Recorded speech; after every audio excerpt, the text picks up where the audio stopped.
Oh, hello. Hello, everyone. Welcome to another Penguin Academy game analysis.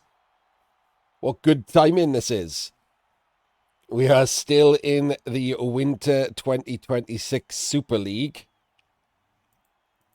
And we have PurpleChest and his Dark Elves versus MrPage and his Old World Alliance.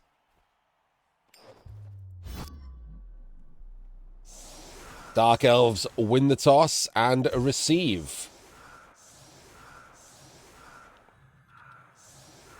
And will not Daka. Should Daka. Should let's just talk about as if PC isn't here. Right. Under these circumstances, you should know who your opponent is, right? Anyone who knows Blood Bowl, who's into Blood Bowl, will know the streamers and how they play, etc.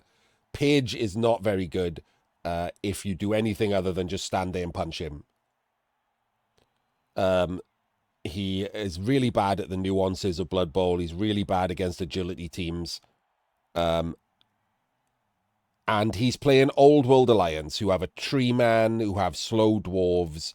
They have to be managed, as we saw. Even much better players than Page can mismanage Old World Alliance, as we saw with Devo in the World Championships. Can get their dwarves out of position, the ones that are guards.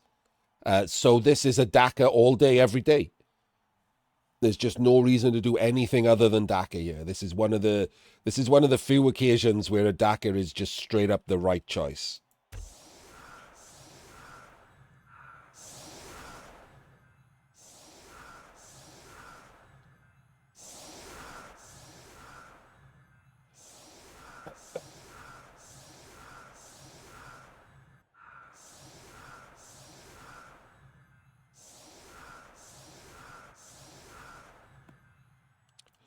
So, with no frenzy on the frenzy's over there, right? So you can't set up in a column, but this could have been a column. It doesn't matter. Like the human brain likes symmetry, but this one could have been a column if you wanted. But I still an A plus. That's a minor nitpick. So A plus across the line, perfectly good. Anti-blitz setup. Ball goes deep, and there we go. Instantly not a Daka. Set that goes in to punch some dwarves, gets him. It's going to get himself based up.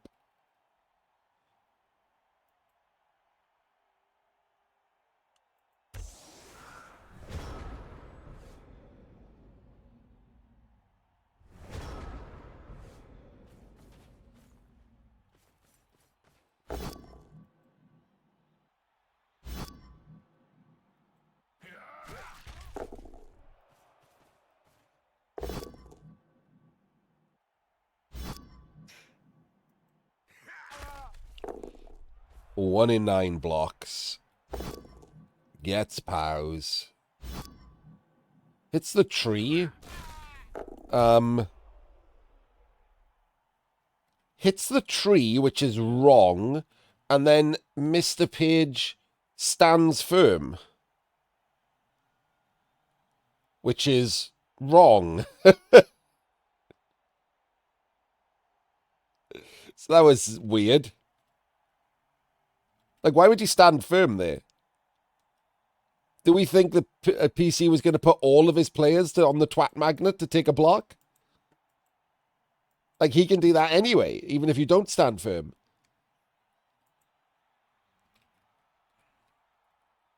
Okay, so PC made a misclick. That's fair enough. Yeah, Page should absolutely have not stood firm there, because obviously this is just going to dodge away. Whereas if he pushes him, he can only push him into one of these 3 squares. He gets to punch the lino next turn. If he has stand firm on auto, then yeah, like that's just also a terrible mistake. Don't have your skills on automatic when you're playing real Blood Bowl. It's fine if you want to save time in crappy ladder or something, but don't do that.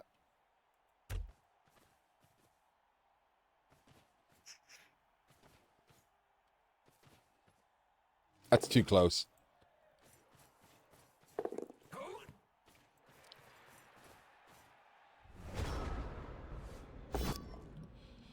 And the tree.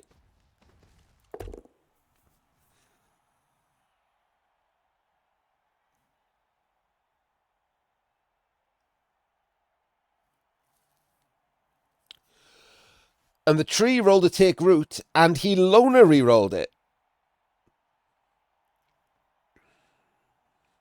Okay. Not what I would have done. Etc. Etc. I mean, to be fair, I also wouldn't have a tree, so there's that. And that's why, right? What just happened there is exactly why I wouldn't have a tree.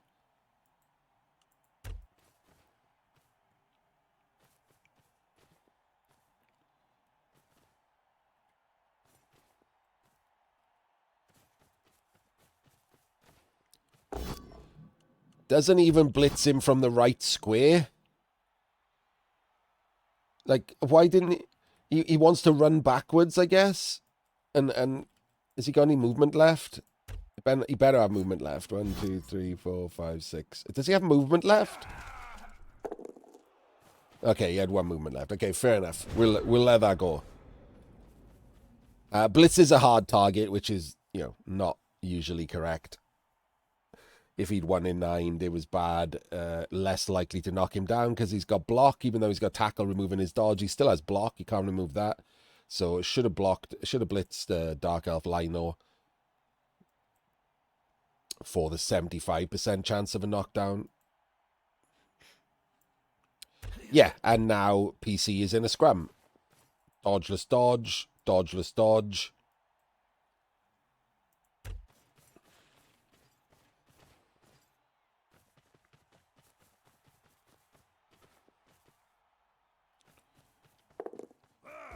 Oh, we're trying to surf.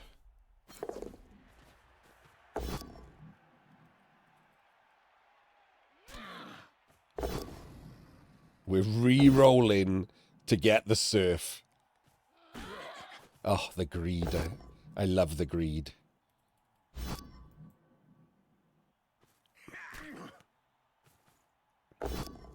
He's got 4 rerolls, so I will say it's not as bad as we would normally think. He's got 4 rerolls. He's got a spare reroll for dickery like this. The problem is now that he doesn't have that as a free reroll for like these 2+ dodges or anything else really. But the surf is funny, and obviously Page has no idea what's going on.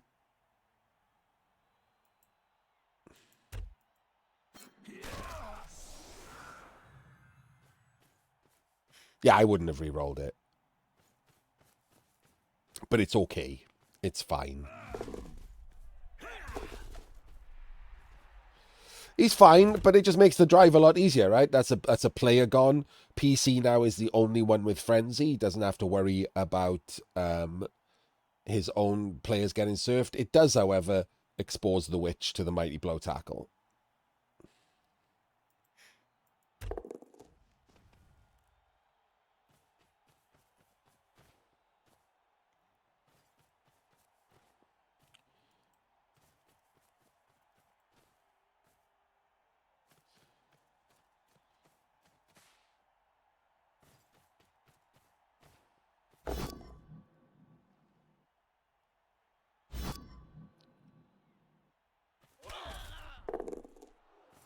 Doesn't get him.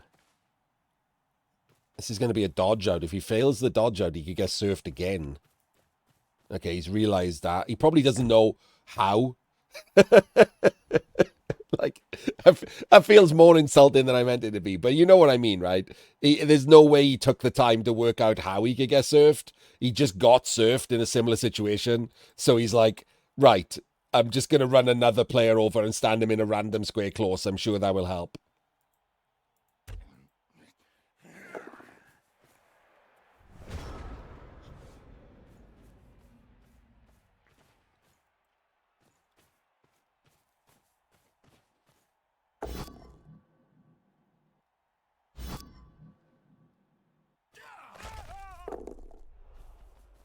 Oh, interesting. I thought that would have been the blitz there.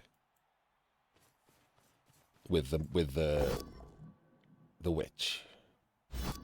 with the 4 dice. I mean, it's pretty lazy to have not moved the ball. Just quietly, that's really fucking lazy. To have not moved the ball that is now completely exposed while we roll dice. Still, oh, look. 1 dice away. 1 dice away right there.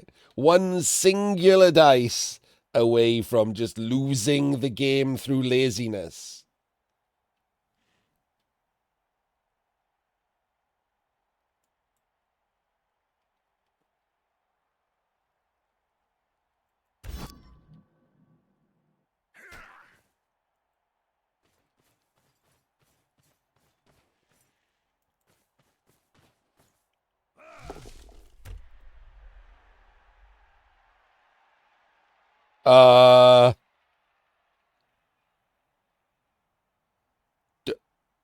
You know that's not a screen, right, PC?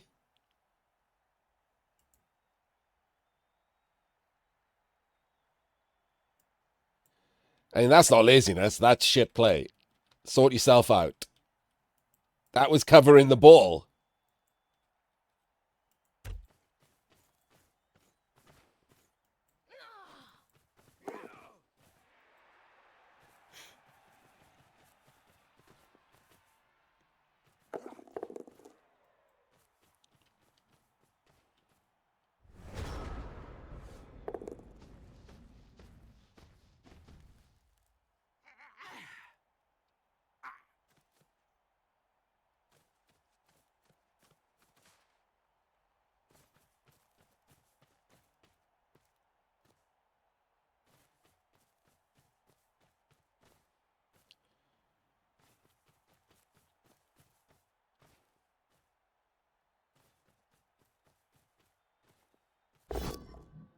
He can't greed blitz it.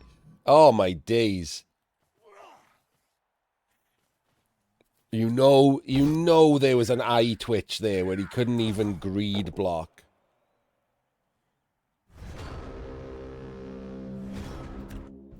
Oh, I mean, to be fair, I would blitz that. I would blitz that. You can't really get anything good over here as a blitz. I would have blitzed that. It's fine.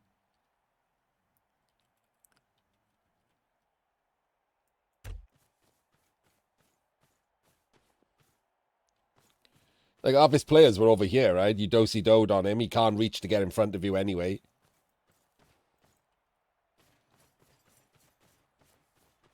His positioning, as always, is terrible. Yeah, but they couldn't reach anywhere. Like, none of them had the speed to get over here. I mean, my players wouldn't have been over there, but if I had took over this team on that particular turn, that's who I would blitz. Because I physically can't reach anywhere. Like I said, it's Old World Alliance. They're slow. People don't realize they're a slow team.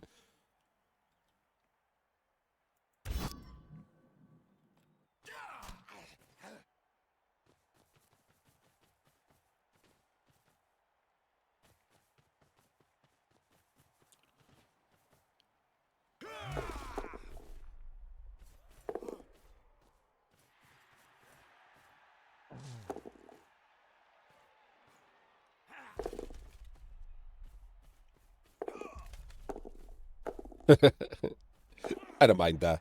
You're not going to re-roll any of them. If I was gonna do that and not re-roll any of it, obviously you dodge him first. You don't just lead him to get punched in the dick, right?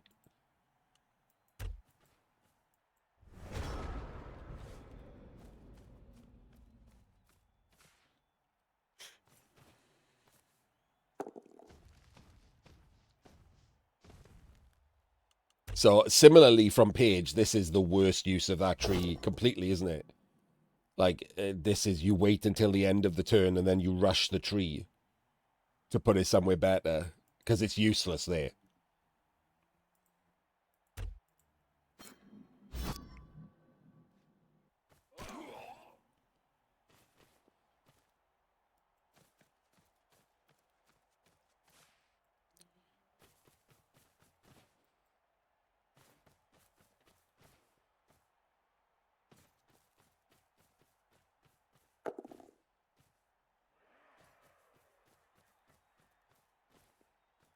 He's got himself into a slightly better defensive position. The problem is that it's turn 5 for PC, not like turn 7 or something. So this is still really not a lot to deal with.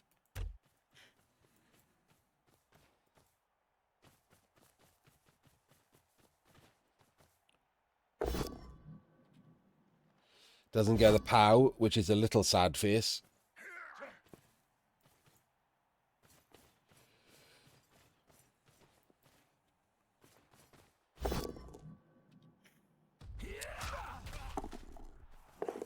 I'm a massive fan of doing it with the ball.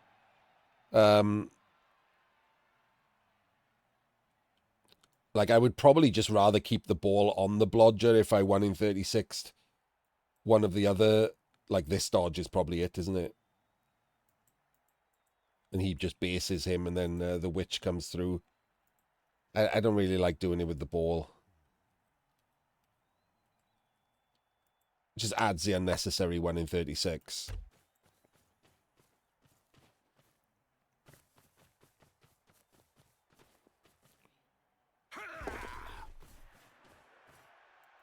I was going to say, you just go there, right?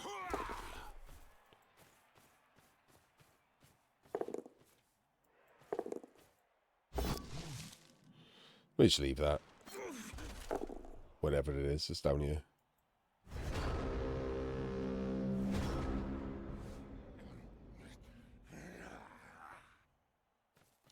The ball is through. Enough players are tagged that he's probably not going to be able to push it.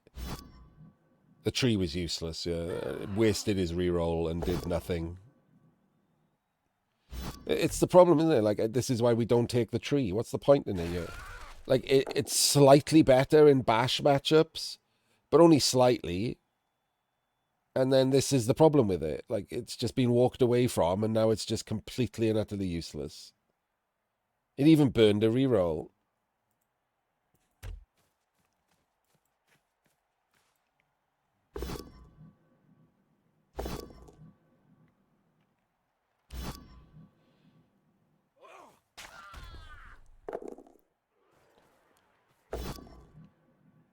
I don't even know if he knows he's rubbish against 50%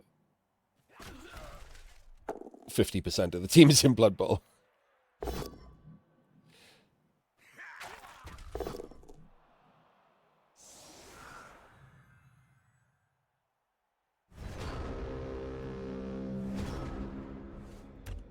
Like, I have no idea what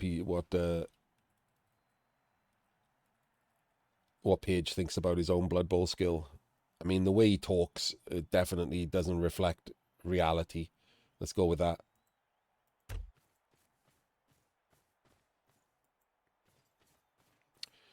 Put the witch. Oh no, the witch is base. My bad. Don't put the witch in first. For some reason I couldn't see this guy.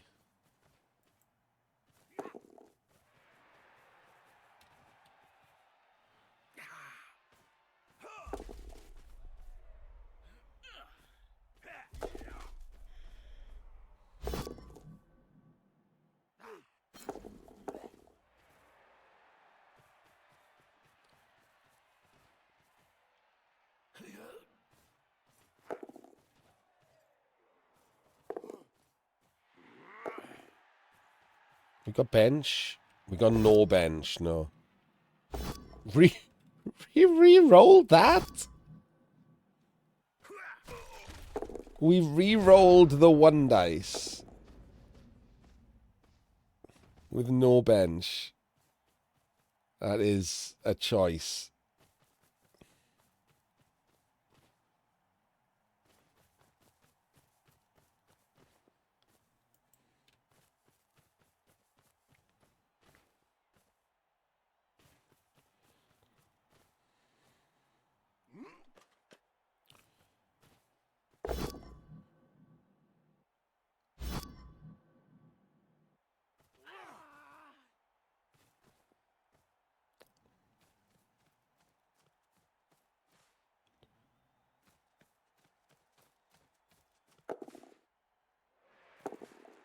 Okay.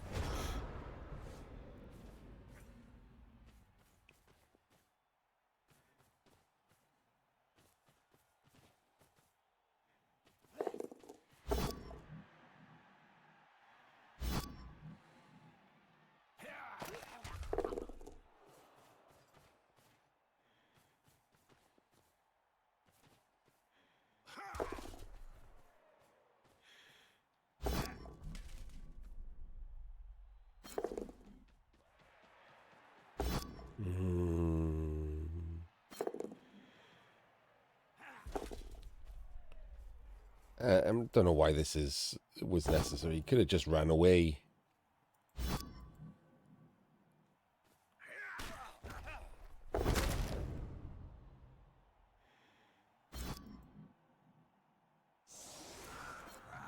That was the thrower. Could have ran away and screened it.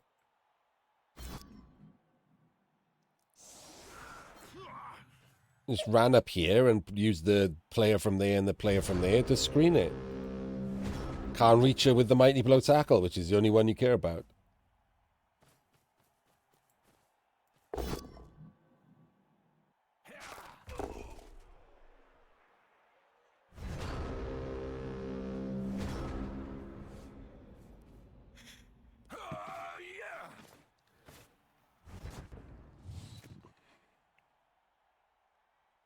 He has rolled a couple of dub skulls, yeah.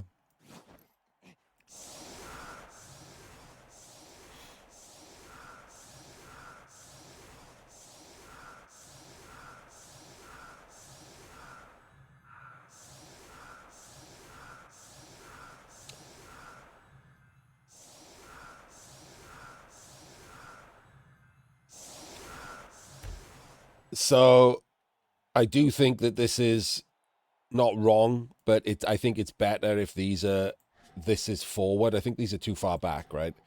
So you throw from here, 1, 2, 3, 4, 5, 6, 1, 2, 3. This is the back line that it could land on. So being in front, and it's very unlikely to be there. So being in front is better. This back line is one too far back, in my opinion. The landing is the important part. Making the landing difficult is the most important part. The problem with this is it covers more squares, but it makes them all 4s. The squares that is most likely to land should be 5s.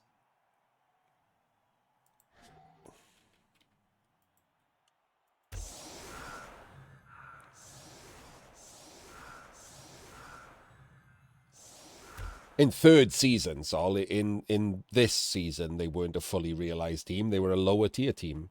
In third season, that's their issue. It's that they're now a good team, and they have the throw teammate one turn that has been improved in third season to allow a pass.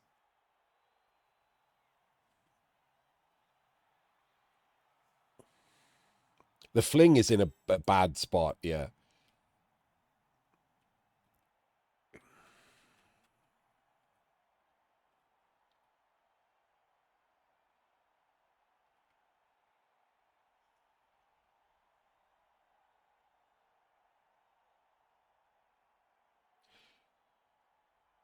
Yeah, but they're not very good. They're still lower tier. Like, they've got a lot of guard, but it's on slow-moving players, 3 of which don't have block. Actually, no, 4 of which don't have block. They won the World Championships because Devo diced 5 people in a row. He should have lost every single round of the knockout tournaments. He just got lucky. Well, that's exaggerating it. He diced 5 people and a few of them through.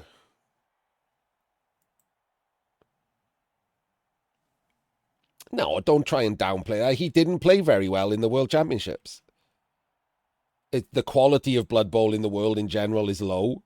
He played enough to be fine and diced people. Arzawayne played better with him. J-Leave should have beaten him. You should have beaten him. Like, a bunch of people should have beaten him, and they didn't because he got lucky.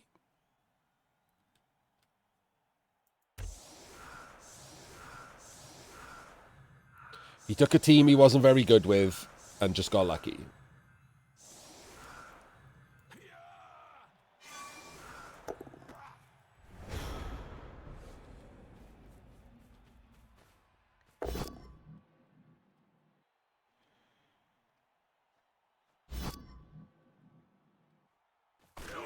Interestingly, going for the catcher one turn. Genuinely surprised.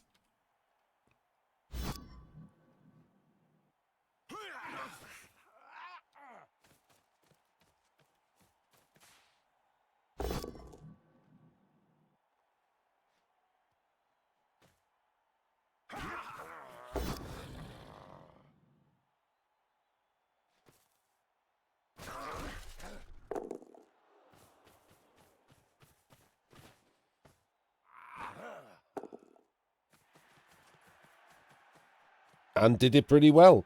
Also pretty surprising.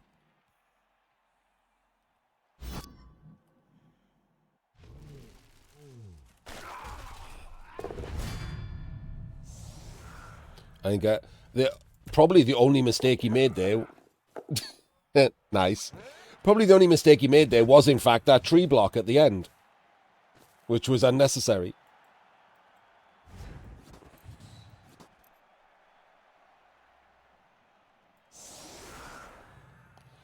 Hey, if Paige does something right, we're going to celebrate it. It's like a... No, I don't mean taking the tree block, Dembeek. I mean it could have been with a regular player and still been 3 dice.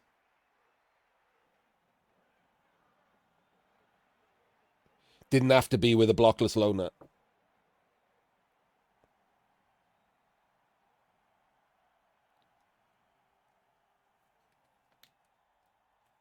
The last block is fine. It's just he didn't have to do it with the tree, but that's a minor nitpick, right? The fact that he did that correctly is vaguely impressive. I mean, it's sad that we say that's impressive, but for Paige, it is.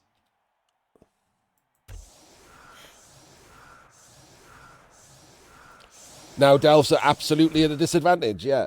They can't overplay the aggression without increasing the risk. When they're 1-0 up and it's playing for the draw in general, you can just fuck about and, you know, play hyper aggressively. And if it goes wrong, you get the draw. But now you can't. You're a player down. If you fuck about and it goes wrong, you lose. It's hard for the Dark Elves to take the ball off a bash team. Always has been. Hello, Kerensky.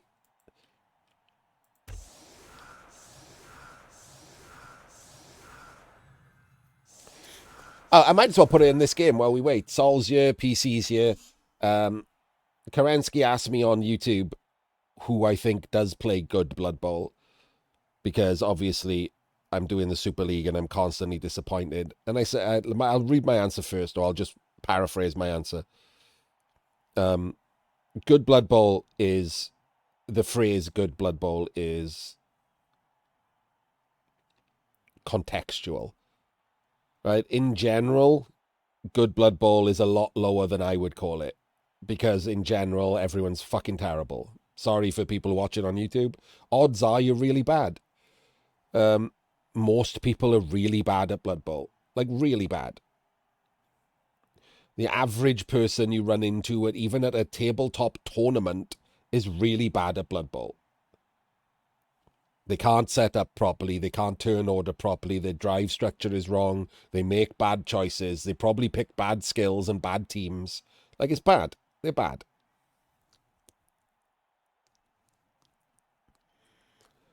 But in general, when you're talking about that, if you just say who are the good players, you can include all of the 60%ers, right? They're all the people who could win a tabletop tournament. They can qualify for online tournaments. In general, those are, and I'm going to use air quotes, good at Blood Bowl. They still do lots of things wrong. So for me, when I talk about who's good at Blood Bowl, and I'm doing so while I'm watching the Super League or while I'm watching the World Championships, I am judging what good is based on that level. Based on what I expect to see when I'm watching the best of the best. This is the best of the best, right? These are the tournaments that have the highest average win rate in them. The World Championships, the Super Leagues, like the top, what's it called? Steel Gauntlet on Fumble. Like, that's where you go. And so my judgment is based on what's good for them. So the people at the bottom of that group, to me, when I'm talking like that, are not good. They're okay. They're decent. But they're not good. Good are the middle of that group and the top of that group. And the top of that group numbers in dozens. Not even many dozens. Maybe like 3 dozen, probably, which is kind of sad. And then the middle of that group probably takes it up to like 50 to 100, maybe, in the world.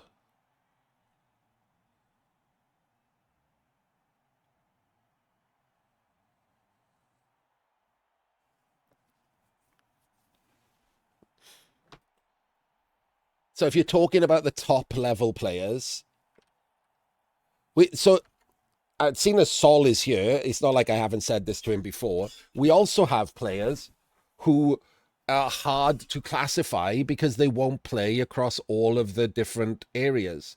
Like Sol has had the most success at tabletop of probably anyone in the world. But anyone who doesn't know him and is just looking at it will bring out the caveats, right? He's American, so most of his success has been at America. He has, however, placed very highly at the Euro Bowl, which is a real international competition. But most of his stuff is in America, which has an even lower like standard of Blood Bowl than the rest of the world. Well, maybe not than like, Australia or downtown Somalia or something, but you know what I mean.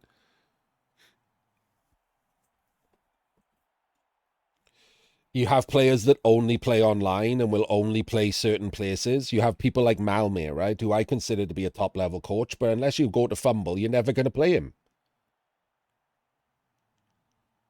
Doesn't play on Blood Bowl 3, doesn't go to tabletop tournaments. Unless you go and hang out in Fumble, you're never going to play him. I don't know if you ever play FX either. I don't think FX plays for France like in tabletop anymore.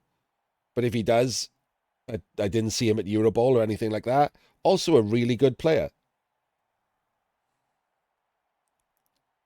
So a bunch of these people are just hanging around in different places. And you only get to know how good they are by playing them or watching them.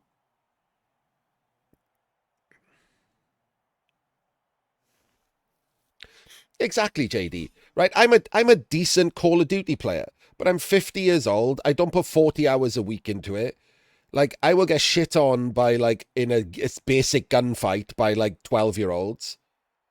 But I'm better at Call of Duty than them in general because of the other things that require brains. But I would get if you dumped me in like the Call of Duty World Championships, I would come dead last and it wouldn't even be close. Like I would get 0 kills, I would get et up.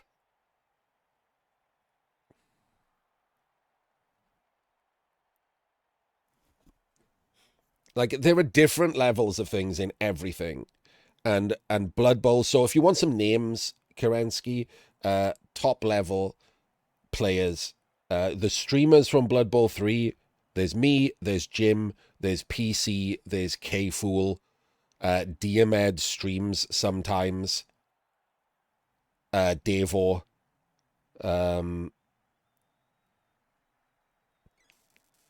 That's probably it for streamers. The players from Blood Bowl 3. Cruz doesn't really play anymore, but he does come in every now and again. He's a top level player. World Sitar and Kolian are in and out. They're top level Russians as well.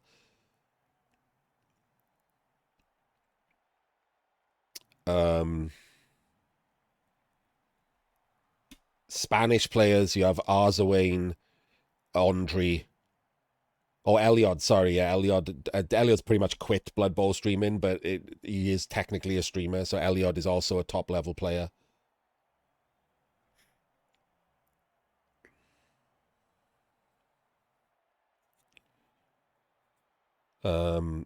French players, honestly, French players are harder to place. I'm not even gonna lie. Like, I haven't seen the people who I might consider to be the top level players. I didn't see him play. Like I've seen ODL play, and I don't like the way he plays. I wouldn't even put him in the top level. I would certainly put him in the second level, which means he's good on an international scale. So he's still in that thing. But I think he's just the French version of Crystal, which means that he's stuck in the second level. But there are other French players who have similar records to ODL that may be like actual top tier players that play properly and don't just take advantage of the player base and the way the Blood Bowl plays in the way that the aggressive players do. Clement and BB come to mind from their records.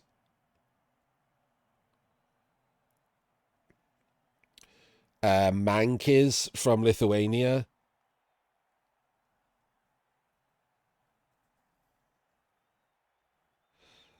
So here's the problem, Novocaine. My answer sounds considerably more big-headed than it is. I don't think there are players who are better than me. I think there are players who are better than me at different things in Blood Bowl, but I'm also better than them. I don't think anyone in that top level of Blood Bowl is appreciably better enough than the others to call them out.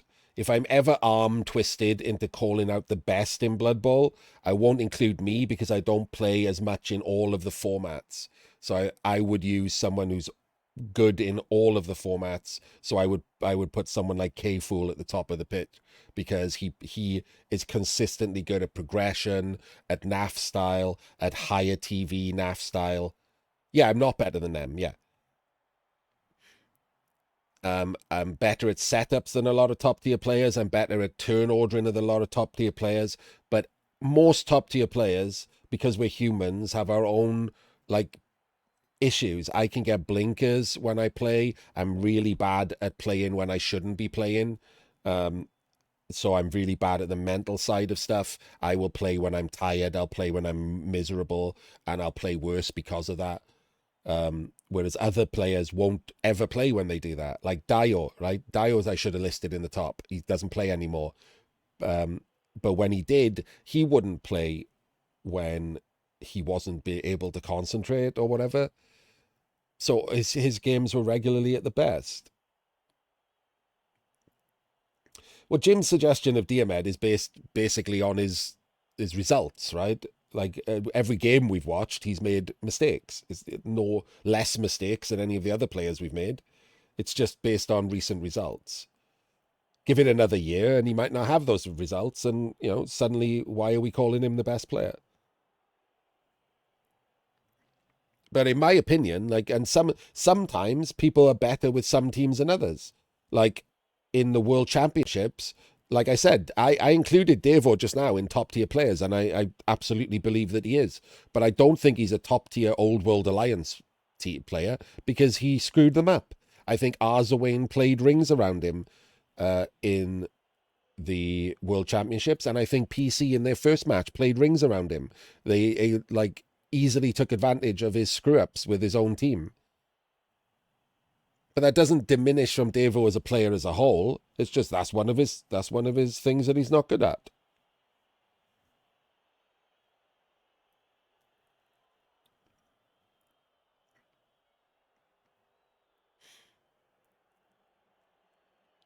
And there are players who have got worse. Right, there are players who have got worse, players who used to be good and then take a break, and that's all different levels. But there are top tier players like Nightwind used to be a top tier player, and he took years off and came back to Blood Bowl, and he's rusty. He's still a good player, like as far as Blood Bowl is concerned, but he's probably dropped down a tier or two because he just hasn't played in years, and that applies to all level of players. Like Rick is worse now as well, like because he took that time off. PC got worse when he took time off, and he's getting better again now. Like you take time off and you lose the sharpness, right? That applies to us all. If I went back and look at my games after I took like 6 months off, when I came back, I was probably worse for a month or two.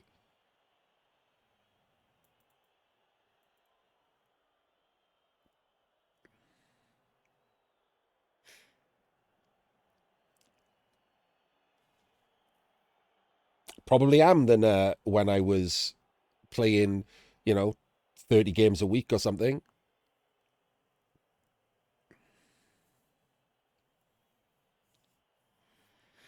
I just don't play much anymore. Yeah, Maya, sorry, Maya also don't think this is a definitive list. There's loads of people who've either stopped playing or don't play much, and so their names are not on the tip of my tongue. Trip was a top tier player, also stopped playing. Like there's a bunch of players who just left essentially. Ducky, top tier player. Cyber top tier player. Blood Bowl 2 era, like they just left. They just stopped playing. Nama, one of the best players in Finland. Mike the Machine. Um, Again, Mike took time off, but before he took time off, one of the best.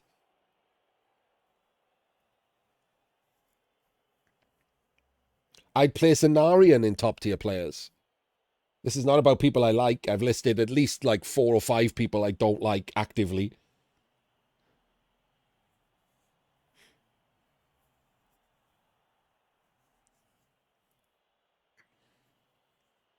Valahopia. I forgot Valley's in this. Valley's a top tier player in my opinion. Yeah, I uh, won one of my majors against him, PC. That's one of the reasons I still push Fumble, right? The Steel Gauntlet that I won, the list of people that I beat was pretty crazy.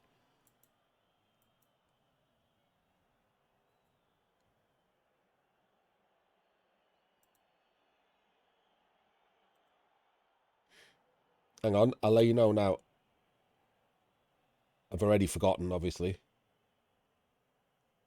I beat Eliod, Seabros, Yuri, Wilking, and Nama. Like, that's a pretty tough 5 rounds in a row. That is 2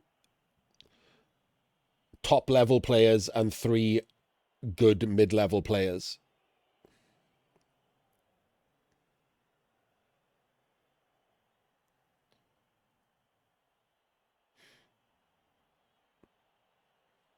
Twice, not once, twice. I lost twice.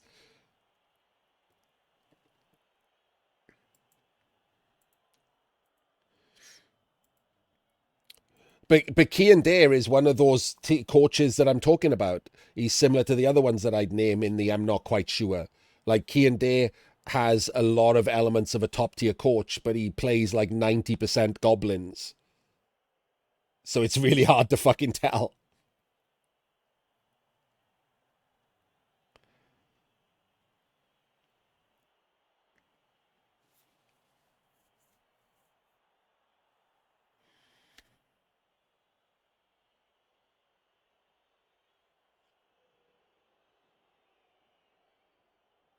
Yeah, that's what I'm talking about, PC. That happens to me all the time, right? I play Blood Bowl quite often when I shouldn't be and I don't want to, but I'm aware, as Wasol said, like I haven't played and I've got to keep. If I don't play, I'm worried that I'll be worse at this. Like I'll be worse at casting the game and seeing plays and stuff. If I don't play myself and like at least keep some edge, then like I'm worried that I just won't end up being good at this either.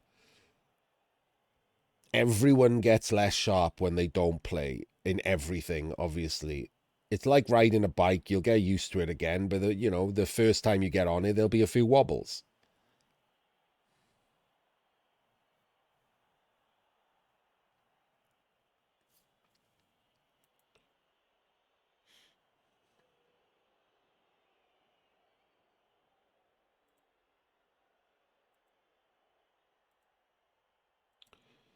So, and the good mid-level players group is huge, right? If I started listing them, I'd be here for like half an hour.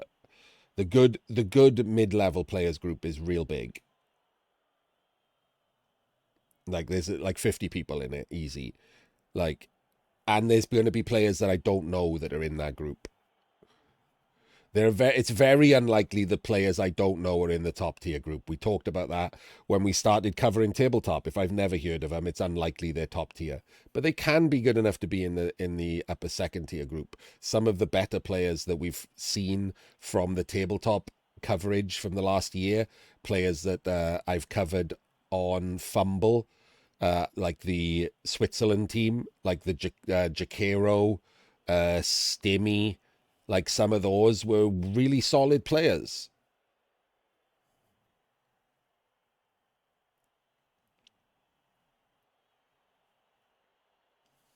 So there are people from the tabletop world that I do consider to be good. It's just, to me, it feels unlikely that just playing tabletop will elevate you to top tier.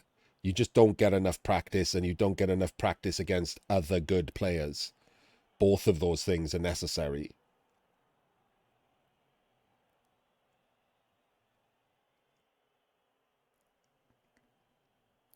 And no, I'm not counting like one game every 2 weeks on Fumble. Sorry.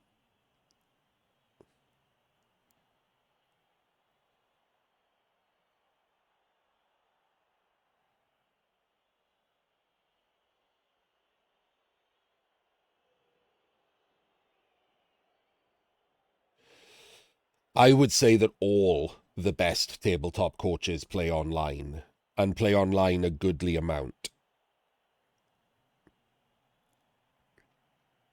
Again, it's why I bug Sol.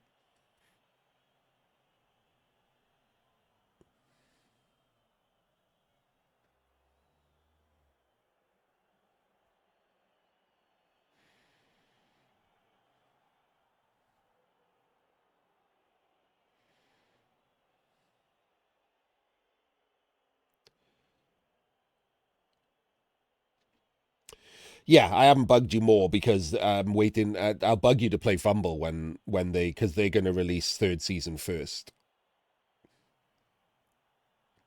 I'll be bugging everyone I can who's even decent to play Fumble as soon as they launch the BBT that starts with third season, which will probably be, amusingly, April 1st.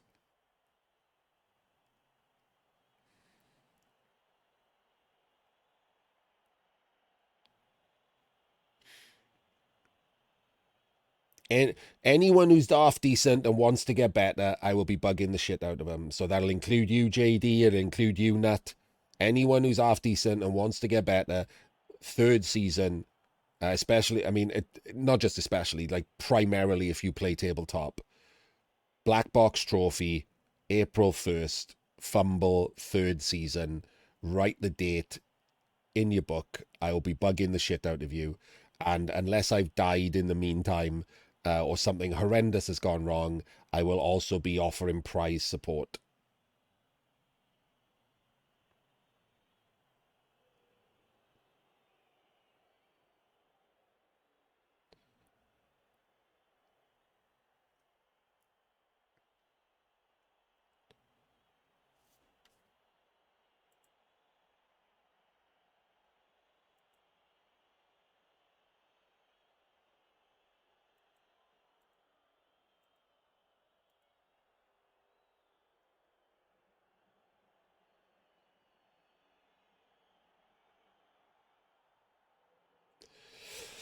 Yeah, people act like it's insulting people to say they're not top tier players, which is crazy, right?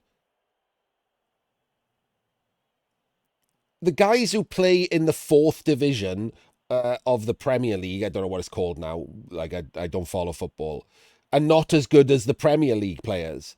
But they still run rings around like Sunday League players who are also better at football than me. Like you're just, there's nothing wrong with not being in the top level. It's not an insult to say you're in like the second tier of players. Oh my god, what a horrendous! I'm so sorry. It feels like I kicked his baby.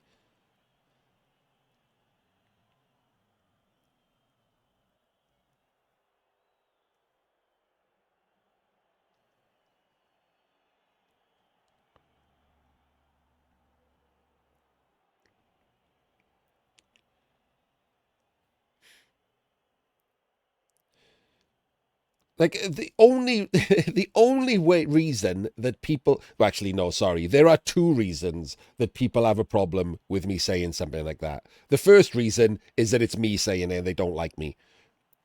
Simple as that.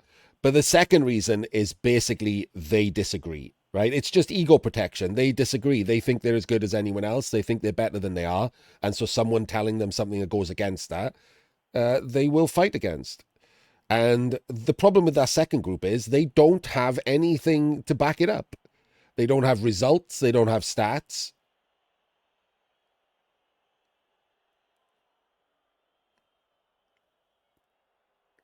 Like everyone that I name in the top tier, I can point to things that other than my own personal opinion to show that they're top tier. I can show their stats. I can show their results.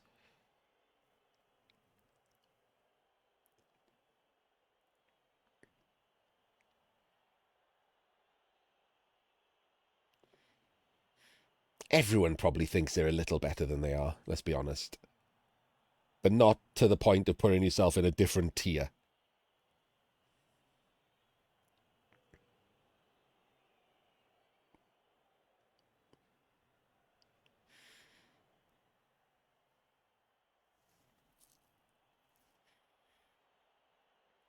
I don't think you want to include me in that, PC.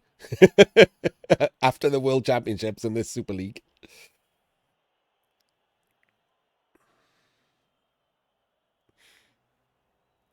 I've said before, it's not about every game. To me, a top tier player is capable of playing a top tier game. It doesn't mean that they always play a top tier game. Like, you're not the only one that I say that about. Like, Andre is very famous for it. Ungern is someone whose name I haven't mentioned and forgot. Ungern is incredibly famous for it. Ungern is a top tier player who just out of the blue will play like a 30%er. I still am interested in whether or not like he's high or something.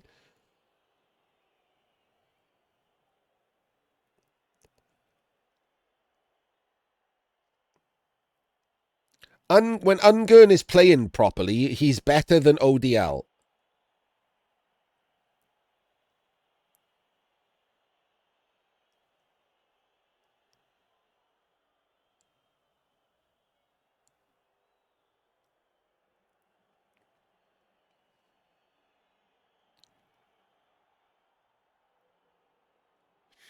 I have no idea why he doesn't always play properly.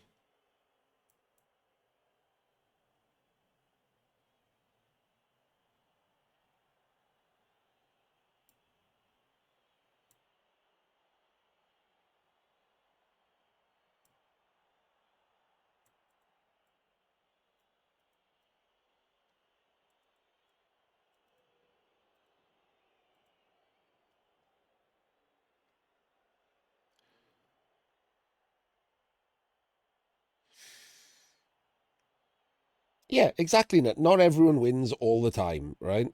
Not everyone plays well all the time. And some top level players play badly more than other top level players, but they're still top level players because they're capable of a top level game. Anyone who plays the game that PC played for the first game in the World Championship final is a top level player, regardless of him like shitting on himself, regardless of him playing badly in some of the other games in the World Championship, including one of the games in the final. Anyone capable of playing that game is a top level player. It doesn't matter how often you do it. It wasn't a fluke. I've seen him play other games at the same level.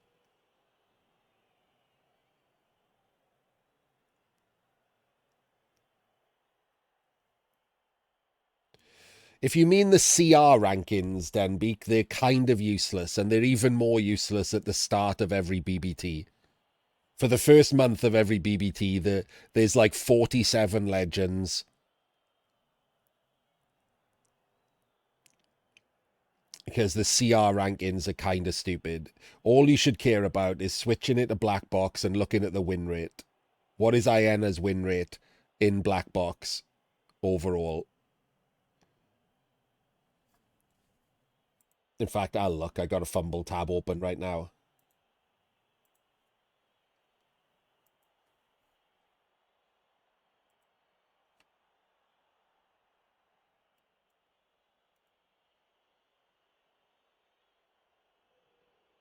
62. Yeah. No, it's 62. So there we go. No, he's just a decent player who's on a good run. That's it.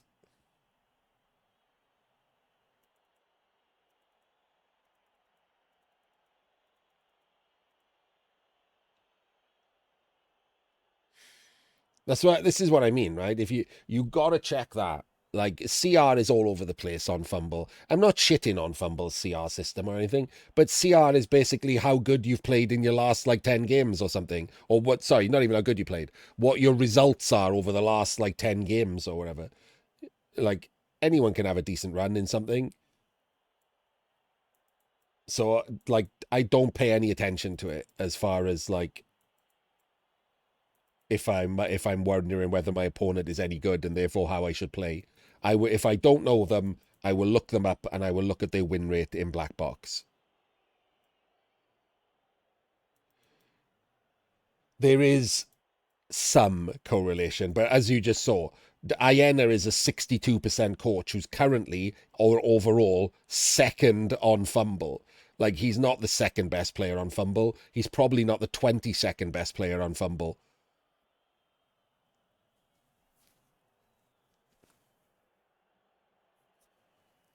No, there are always caveats in every stat, Brain of Josh. This is what we mentioned earlier. There's a player called Kian Day, right? And I would be like hard pressed to keep him out of top tier player. At the very least, he's an upper second tier player. But he plays like 90% goblins.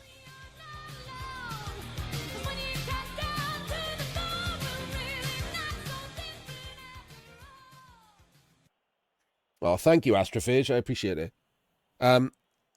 But yeah, he plays like 90% goblins, so his overall win rate is not great. Because even the best goblin players are in this like low 60s because they're goblins.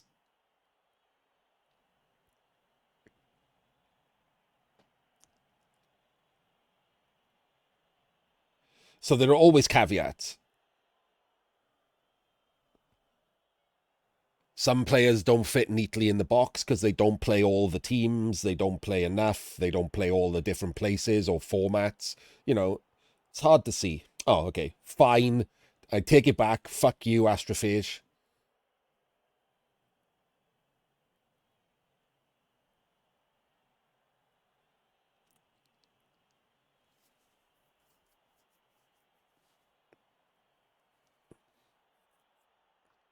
But if you have a big enough and diverse enough set of stats, if you have hundreds of games and it's split across like many different teams, at least half a dozen teams, then your stats are very much representative of your skill rating.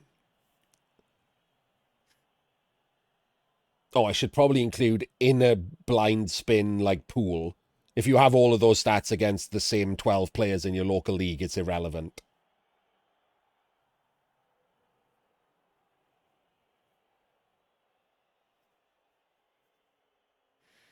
I wasn't including you in that group, Saul, because you have played other teams now. It didn't really matter then, is it? Because rats are rats, right? They're. It's not like you're only playing goblins or like some other team that's shit.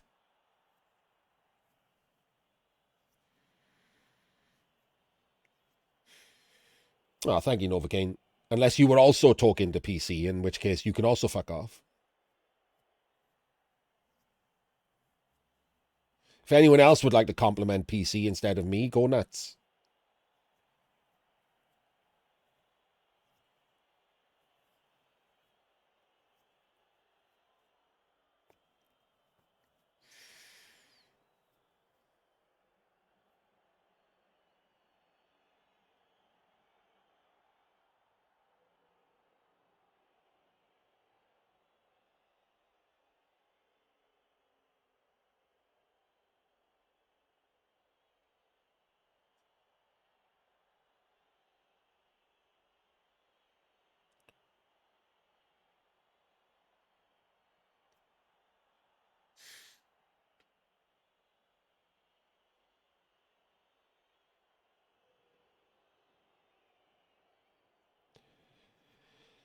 So I don't think you lost the final to a better coach, PC. I think you lost the final because you don't fucking DACA and you didn't know how to do it good. That's simple as that. You'd have won if you'd actually bothered to DACA in everyday games. So you were better at it. You'd have just won. That was simply it. You'd have won in the second game.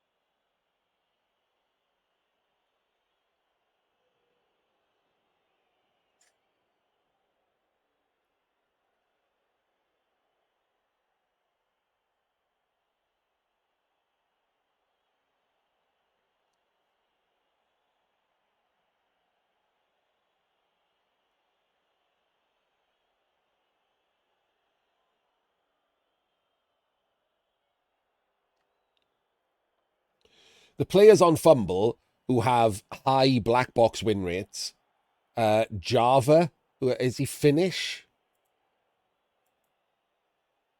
Oh no, Java's Italian. Okay, so Java, Nama, Elyod, Malmir, FX, Baza. Those are it on the front page. They all have 73, 74% win rates.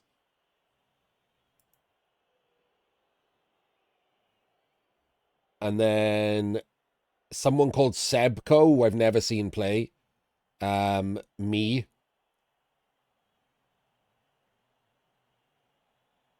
Volk has a 70% win rate, but he hasn't played in ages. I don't know where he got the win rate from.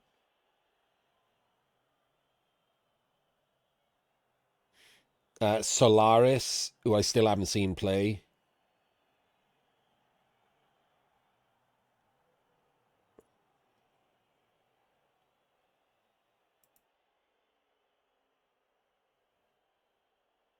And that's it. That's it for the 70-odd percenters on Fumble. Like, you'd be hard-pressed to pick someone who's 60-odd percent and put them in top tier, right? Because, like, that's like 5% lower than us.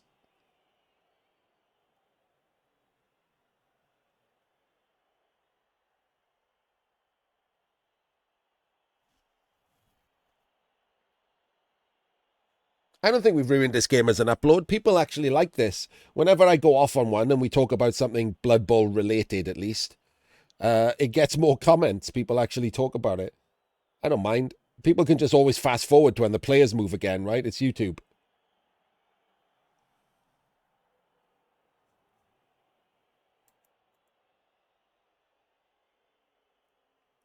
Oh, Dio. Dio is also 73%, as you'd expect, but he hasn't played in forever. But Dio is 73% on Fumble.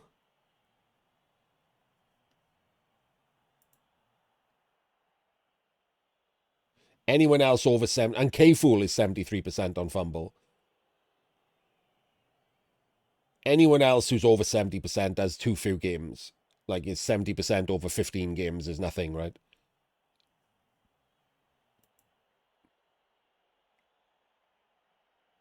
BB in black box. There we go. I said Clement and BB. Store is 73% with almost 80 games. No, more than 80 games, almost 90 games. So, and whenever I find these players all the way at the bottom, they're the people I'd expect to see.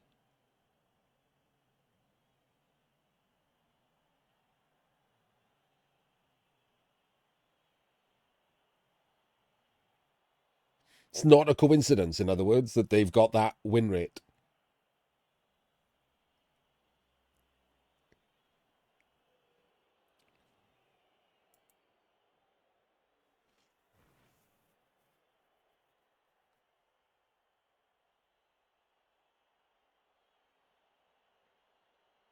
There was a player who got kicked from Fumble, who was also a 70-odd% coach, and I can't remember his name now. He was Finnish. I think, was he the one who got kicked for calling Juggernaut like a blind monkey or something?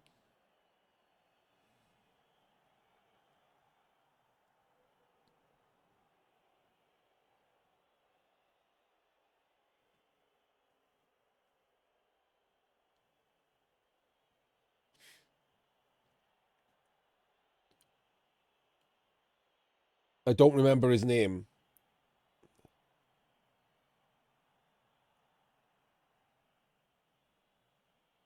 But he was a pretty good player.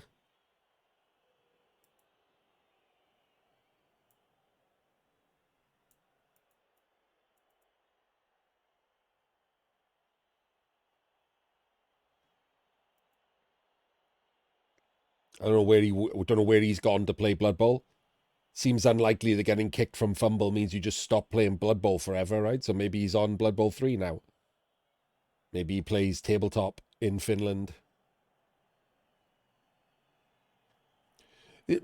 Here's the problem, right? What I just did, go into Fumble and finding that list of players, is not possible on Blood Bowl 3. How annoying is that? Blood Bowl 3 has like 10 times the user base of Fumble, more maybe, and games played and all of that stuff. It's so much larger, and there's no actual measurement for that. I can't go and tell you who the good players are. Looking at the top of ladder, irrelevant.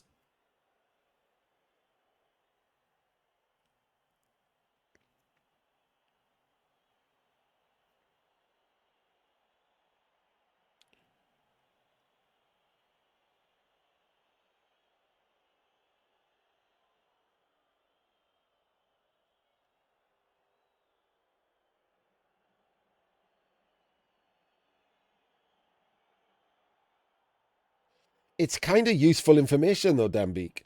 Like you play differently regularly, especially in ladder in the early games where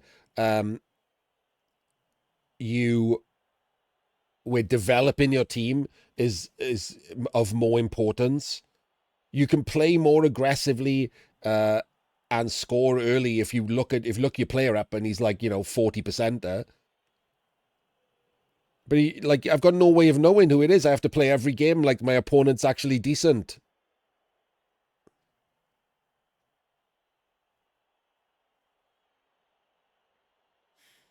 Yeah, that's the dice logs are rubbish. And I don't even know if they're real. I don't think we've ever checked them. Who cares?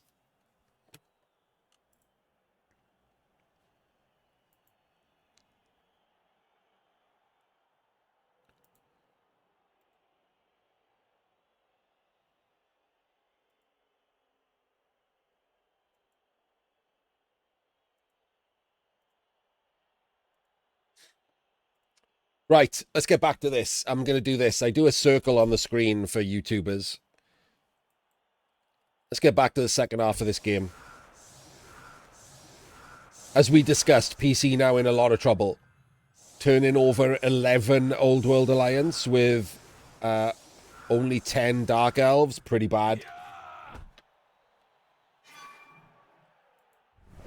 A turn lost might be better for PC.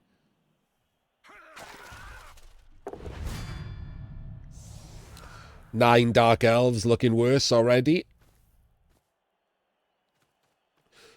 Terrible opening block, by the way. Opening block with the loner is pretty shit when we're definitely going to block with block over here. Or worse, we might be doing a block with the Slayer and then blitzing with the Blitzer. It's all pretty rough. We should just be taking blocks more safely than that when you've got the game in the bag, essentially, right? This is Page's to lose now. All he's got to do is walk it in on turn 16. Dark Elves don't have a good one turn, even if there wasn't a tree on the pitch. So all he's got to do is walk it in on turn 16, which means he should switch up and play safe.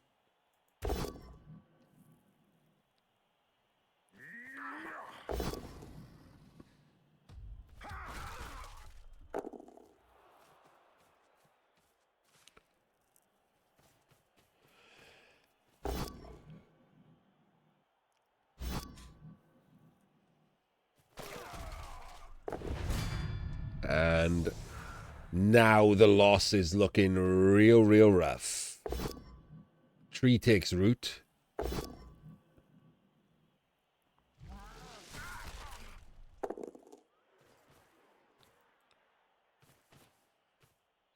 Should have gone there. No reason to leave him exposed out on his own there. Can easily just be picked off and sidelined, and you just lose one of your dwarf guards.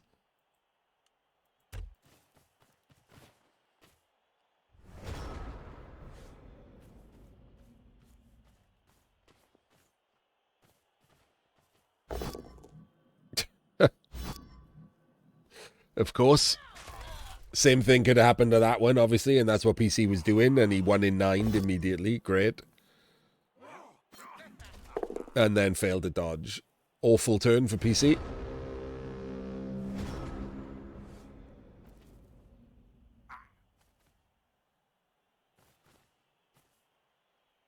Blitzer again and get POWs again.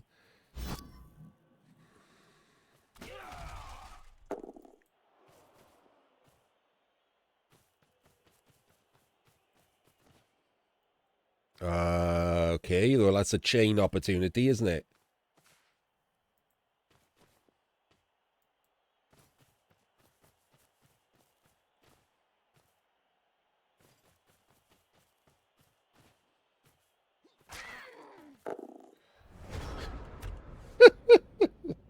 And a +1 no bribe foul on a witch that could have led to him losing a player doesn't. Yeah, this is probably very annoying if you're PC. It's certainly annoying, and I'm me. So technically we can fill this square with a 1 dice. Bring the witch around the back. No real... You can only chain him out next to some guards, so it's probably not worth it. It's a bit of a shame that he set up a shitty thing like that, but because of the lack of dark elves and this shitty foul, no real good way to chain him out into anything relevant.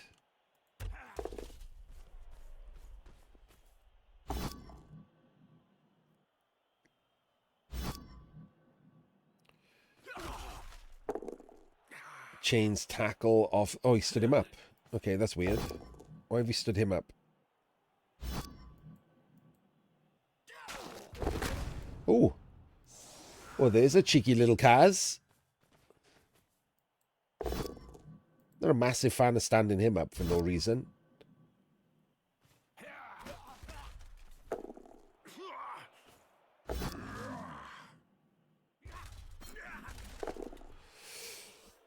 Okay. So other than giving up this block, which I don't really understand, because this gives him a chain, pushes the...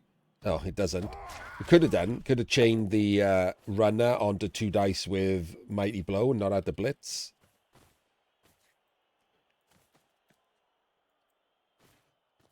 But the stun on the blitzer...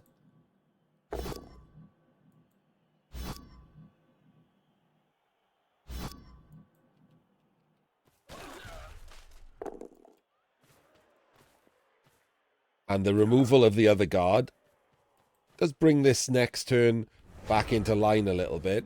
We do have diagonal guards, so credit to Page for, I assume, doing that on purpose. It's really annoying to have to just say I have to assume it.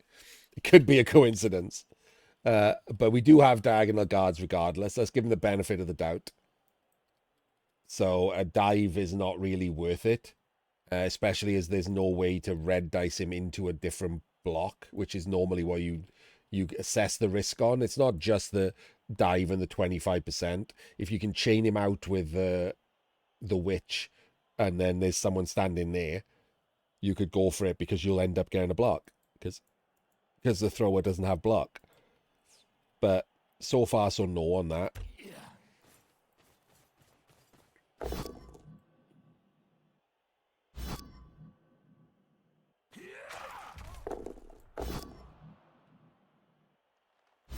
Didn't block with the runner to get an extra block.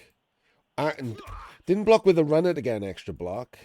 Oh, wait, it's pushing him off so he can jump up the Slayer. It's going to jump up him, but yeah, you can jump up the Slayer. It's more likely to break armor. Oh, God, another 1 in 9. Jesus Christ. Okay, so not good block dice here. That's a catcher, so he's fine. He should have stood up ages ago. So this is what I mean now, right? This is similar. It's like to Devo in the World Championships. The guards are now out of position and tagged off. Right? You could easily end up in some problems here. These guards are tagged. They're staying where they are. The tree can't move. Like, the fact that they're all guards and unlikely to get stunned is what usually saves them. But it means that you can't move forward. You can't move forward without them. He's already on turn 13. So he needs a good turn this turn. If that was a POW and even worse, an armor break, he would be in a lot of trouble. even though he removed 2 Dark Elves really early on this drive.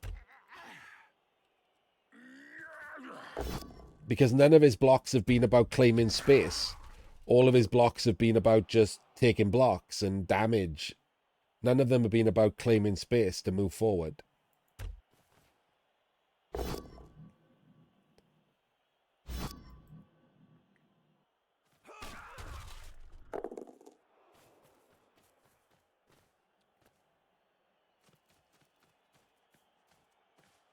Where's the ball going?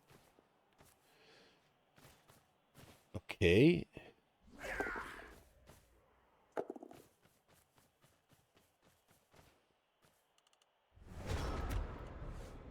So we do we? No, we don't. Okay.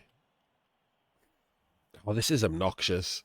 He's like, there's no way Page is doing this on purpose, but he's accidentally creating shapes where it's impossible to get a fun chain, even on red dice. Can't fill that square with anything other than a 1 dice. Do you know what? That might be worth it. We stand up him and do a 1 dice. That fills that square.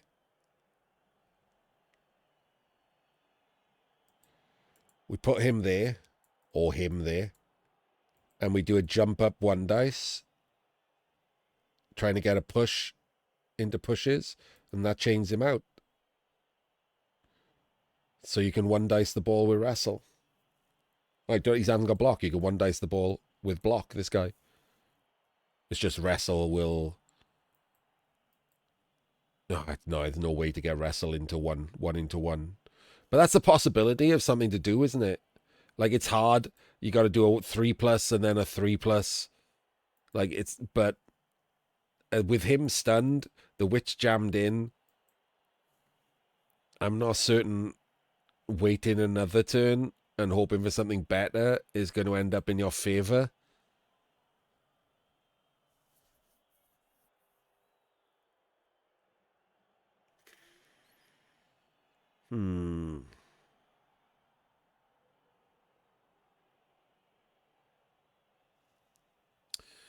Would I go for it?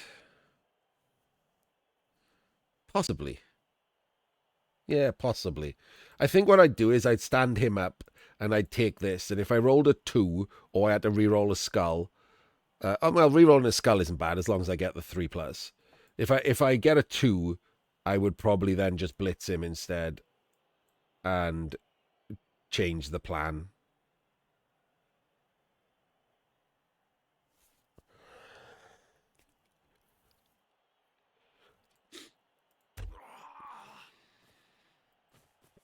Oh, we're making it a 2D. Okay. Are we still going for it, though? No, we're not. Okay.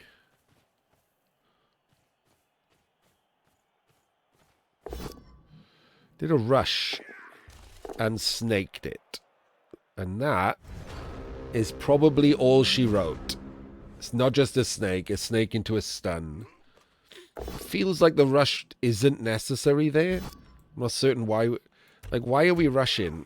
What's the difference in hitting him from there as from there?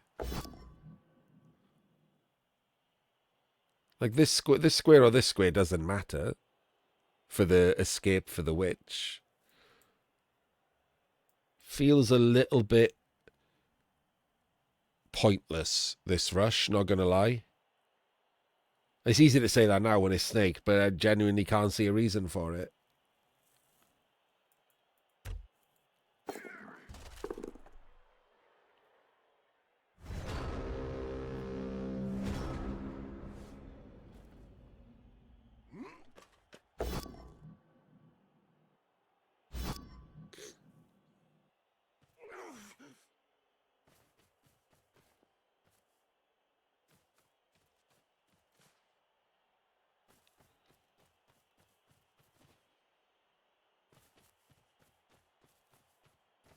Probably.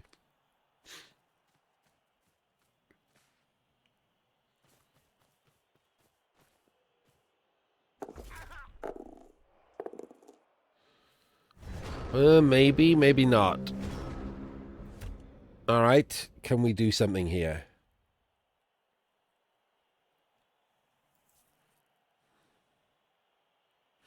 We can, but it kind of sucks. Well, maybe it doesn't suck. Put the runner in here and jump up with the witch. Need in pushes to fill this bottom. If we fill that, then the witch can go in the top because you can push, because he can't take a double down either. You can push twice and you'll be able to get a block with him for 2 dice. Because if you fill this square, when you come in through the top, the chain, you can push this way twice and it'll be on him for 2 dice on the ball. I think that's doable. That's the kind of play that we were talking about, right? It's not about looking for the 25% sack. It's about being able to chain out in some way into another block.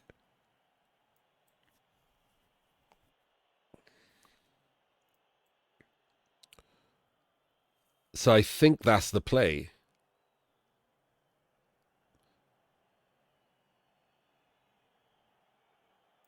I definitely think that's the play. The witch on the ground can chain him out. Oh, could go in this way and chain him to there. Oh, you're right. You're absolutely right. It could just dive in this one and do the same thing. You have to tag him with someone though, because otherwise it's 3 red dice. These are all guards. So you have to tag him with someone regardless.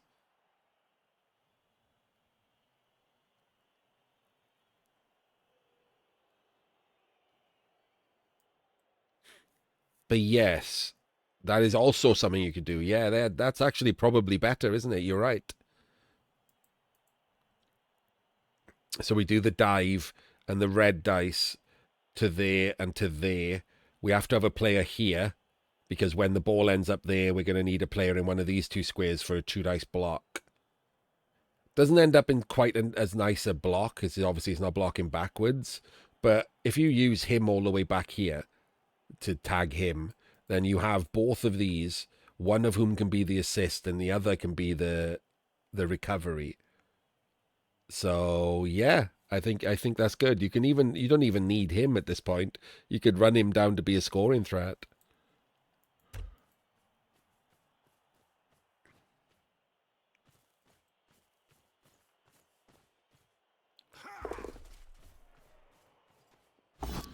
And instead, we're just playing safe, which is very un-PC, not going to lie.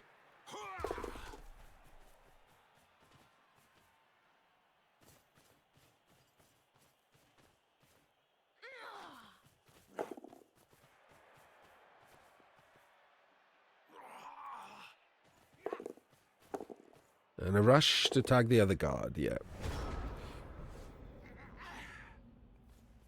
Does end up in a good shape. This is done well. It's just not normally how PC would go for it.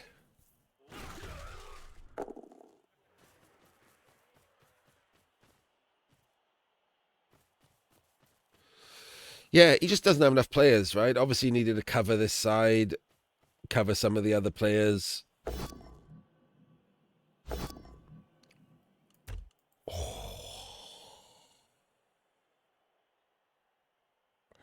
That was it. That was it right there.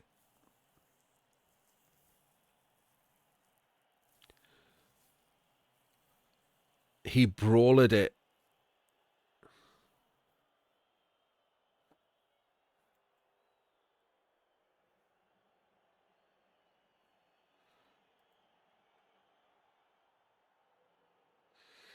Same 3+.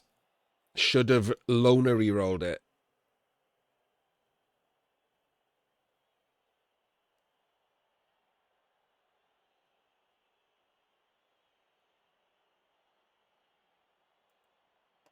When you, I mean, he's only got 2 re-rolls, but I think you should have loner re-rolled that.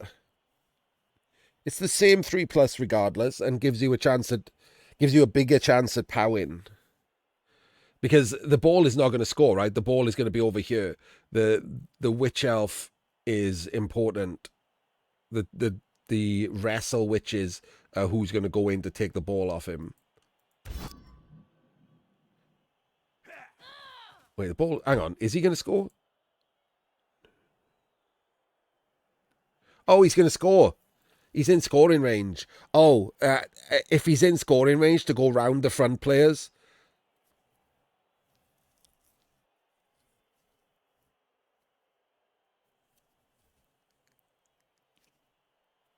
Yes. Higher risk of. I mean, it could just absolutely snake. 1 in 9 he wouldn't accept wrestle, so yeah, just any 1 in 9. But it does also have the 30% chance of the POW if you make it, so it's up to you. But more importantly, it doesn't matter because the reason he didn't reroll with a reroll is correct because he's got 2 rushes to make. I think he's going to score.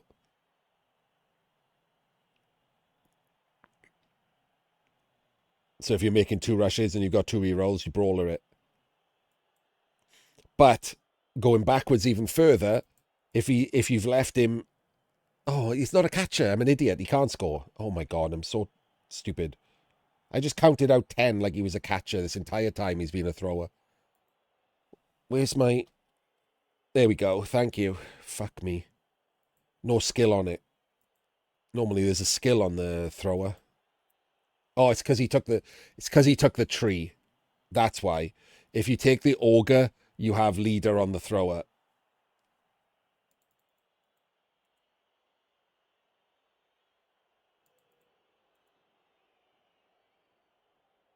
He's going to go there, I guess, which is a rush.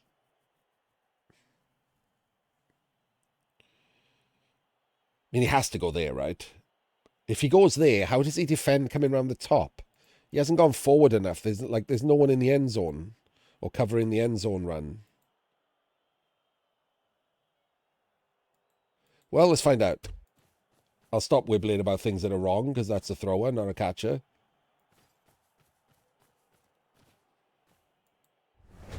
Oh, okay. He's just not defending it.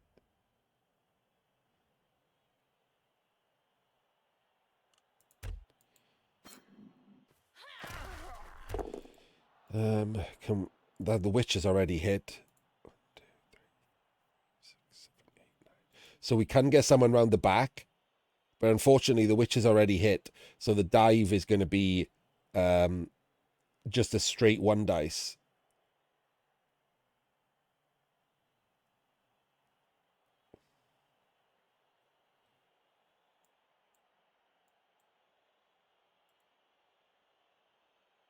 There is actually the best dive, isn't it, with him?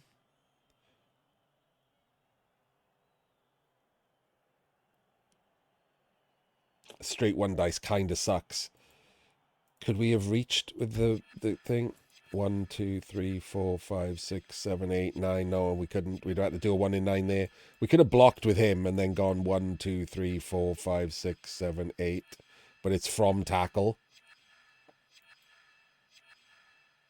That's what I mean. So, but if we do that, we can't get an assist. How are we getting the assist? The witch is the only one who can make it round to be the assist.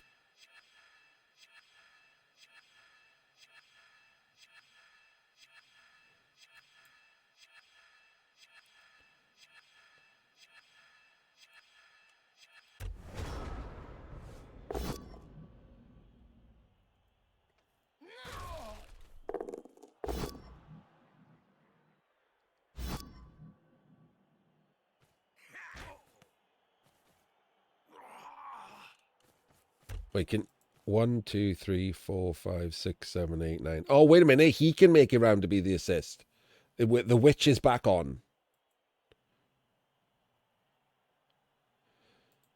4 twos for him. He can make it round. Nope. Okay. Oh, God. We dodged straight through. That can't be right. That can't be right.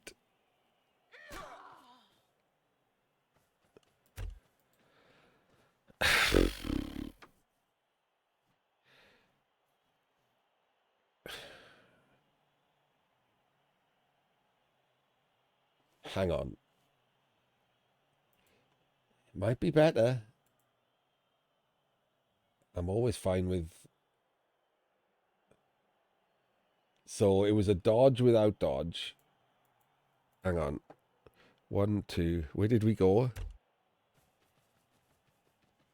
3, 2. Okay. So it was a 3, 2, 2, 2. And then you needed 1 dice with 3 successes.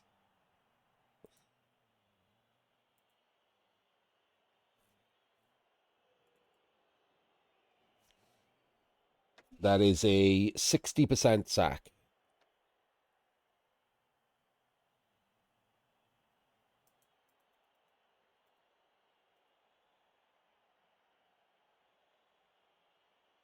It's 60. The other way is...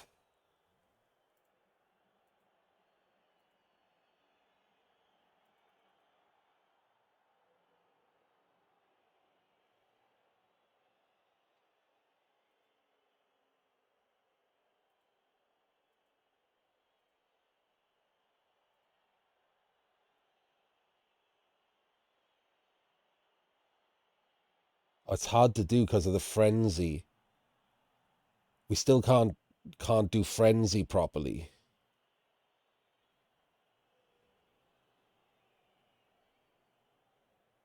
What, 60% sack overall, Denby? The actual sack of the ball with the dodges and stuff is 60%.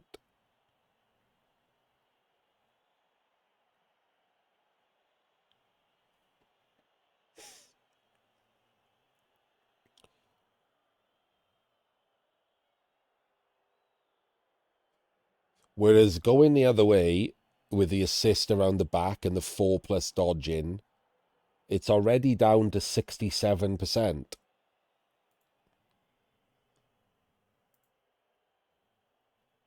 So it's got to be lower, right? So it's going to end up being 75%. No, wait, because it depends on where the reroll. This is the problem with trying to work out frenzy. If you still have rerolls when you get the frenzy 1 dice, it's not 75% because you can reroll both of them if you have them.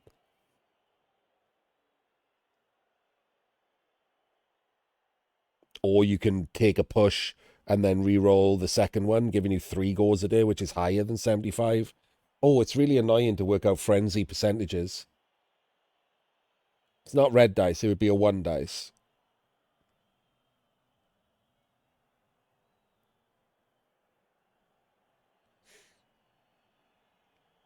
It's not red dice.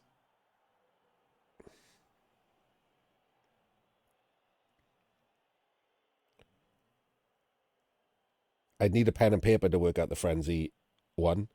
And it would matter whether or not you re-rolled the first one.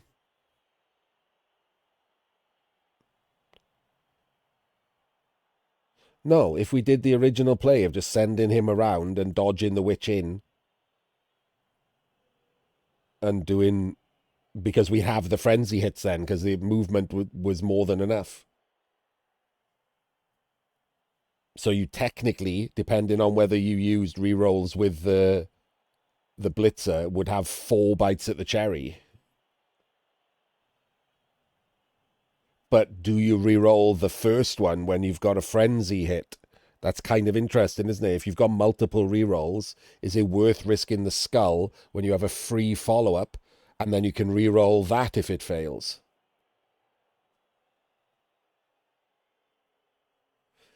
Sure, but not anything that much worse, is it? It's scattering from this square instead of this square.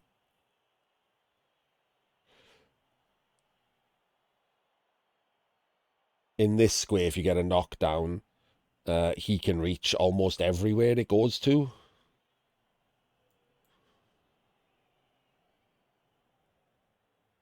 I mean, this square has the possibility of scattering there, which is pretty bad. You'd have to actually red dice. You'd have to move someone to 1 dice him.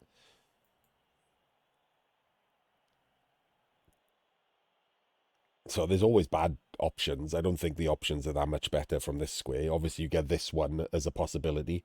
But this one as a possibility isn't terrible, is it? Like 3+3+. Hello, PC. We just spent time analyzing this sack because I can't work out frenzy percentages in my head, is the answer. Well, which kind of takes us full circle back to what we talked about earlier, right? Of the fact that, like, Saul brought up, but that I bring up all the time, is that the players that I named that are the top players in the world, they aren't the level of Blood Bowl that can be reached. No one is at the level of Blood Bowl that can be reached. A Magnus Carlsen of Blood Bowl would be able to tell you right now what the percentage odds are of this frenzy sack, just off the top of his head.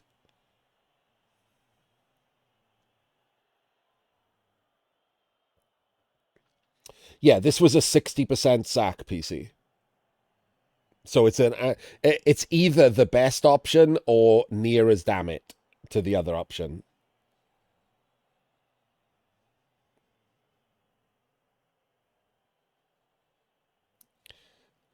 So this was fine.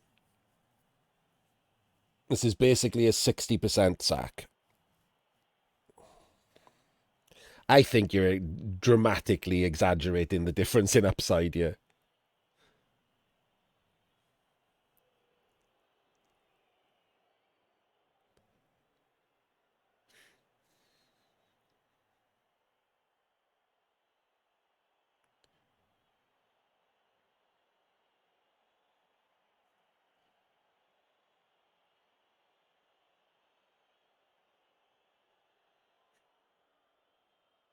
Yeah, the sack itself, once you're there, is 75%, and the dodges to get there drop it to 60%.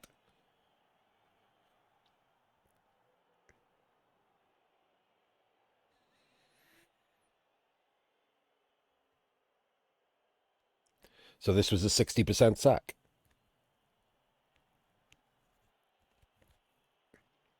The other option was doing 2+ dodges and not a 3+ dodge to get around to be the assist, and do the 4+ dodge in. Gives you more dice on the ball, because this only gives you those 2 dice, whereas the 4+ dodge in could give you ostensibly 4 dice on the ball, or 3 if you didn't want to risk re-rolling the first one.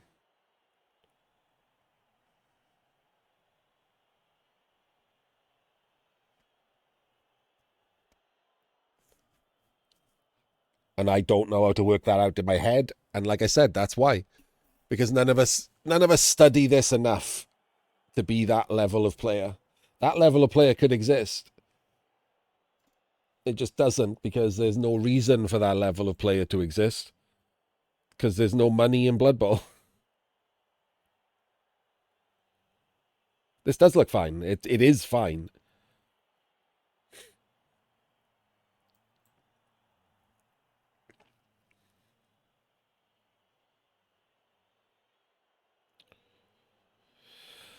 No, it didn't mean more dice to even get to the ball sin. It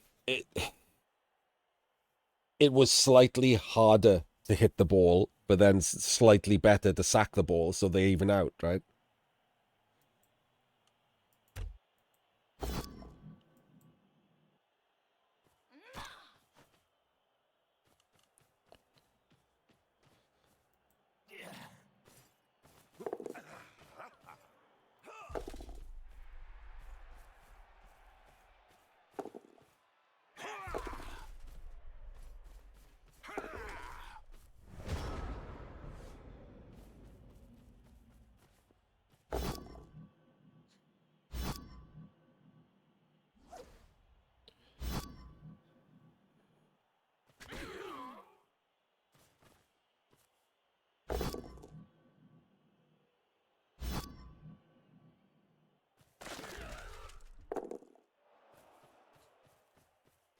Yeah, that wasn't... After the failed sack, it didn't end up in a good shape. Not that there was any particularly amazing shape to end up in.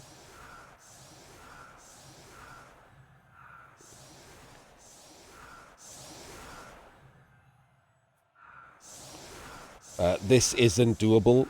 He should set up for a timeout.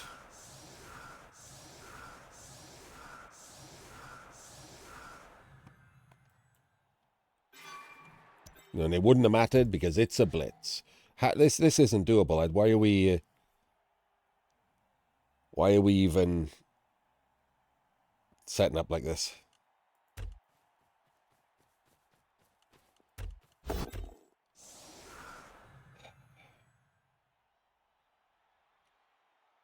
All right, so we get the 5+ here. Then what?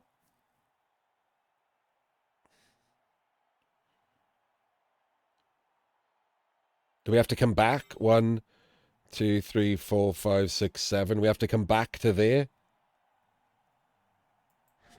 So the 5+ goes there. Then that's 2 to go there. That puts him on that. And we have this guy is now there. So we can get the push with him to there. Straight down. He has got someone behind the tree, which is kind of stupid. But we need 2 more pushes from where he is. How are we doing that?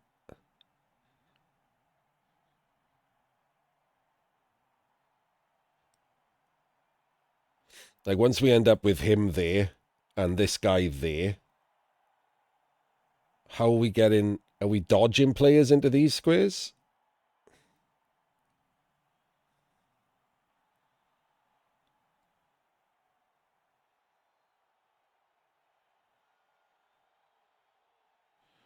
Only need 1. How do we only need 1? Yeah, the witch is going to hit here into your player. What?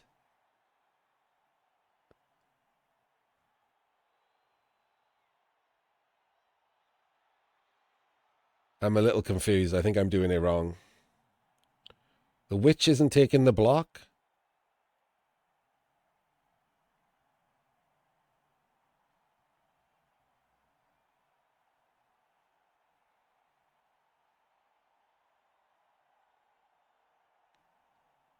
Isn't the witch is taking the block, right?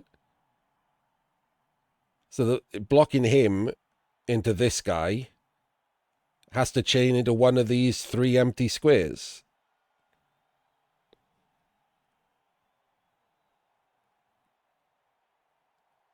Which means the other 2 need to be full.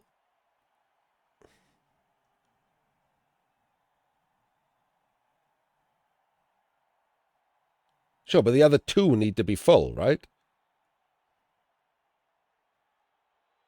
Not just one of them.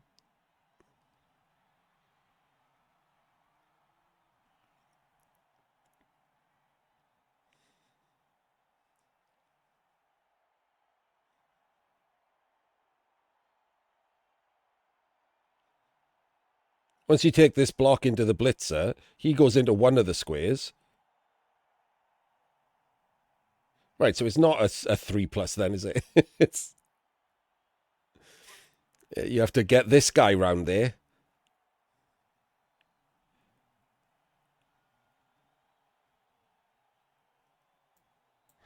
Or this guy round there. Okay, him. So that's a double 2 and another 3. So yeah, it is technically possible, but we're going 5+, 4+, 4+, 4+, 4+, 2+, 2+, 3+, 1 in 36, 1 in 9, 4+, 1 in 9, and I don't know where the ball is. And it didn't kick it yet.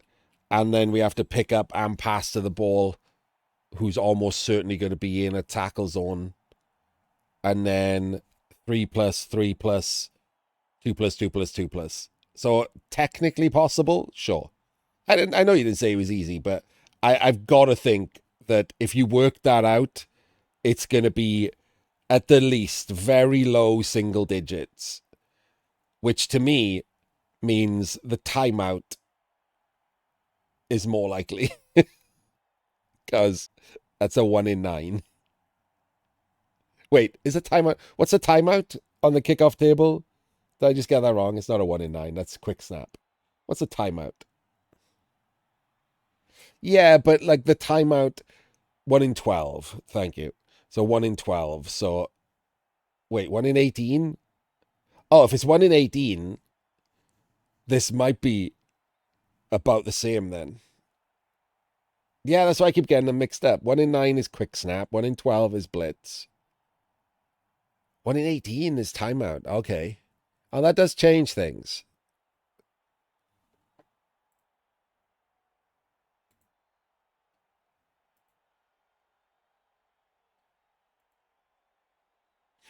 One in 18 definitely changes things. In that case, then, yeah, why not? Let's go for this. Why not?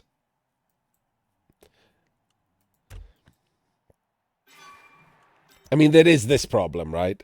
Because as well as the, 1% chance of this one turn or whatever it is, I can probably work it out for you. Do you want me to work it out for you?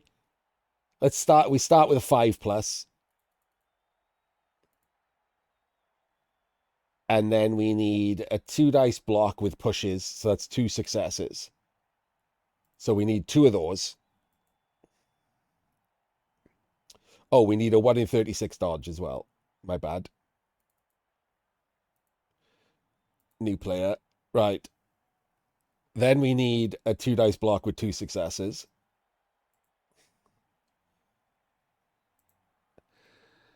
That's when we get this guy to block him up to there.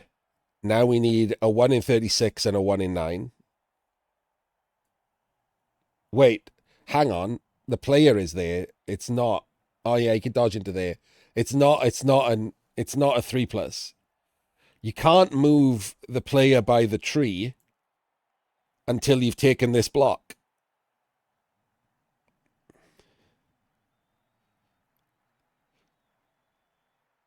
Which means that the player will be there and a player will be there.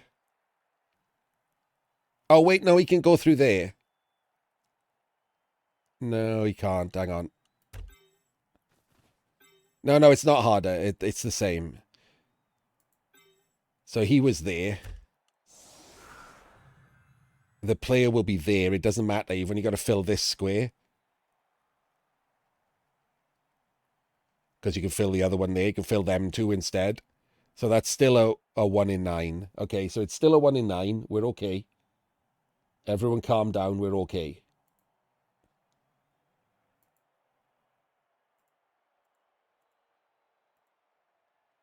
The lino needs to do a 2-2-3.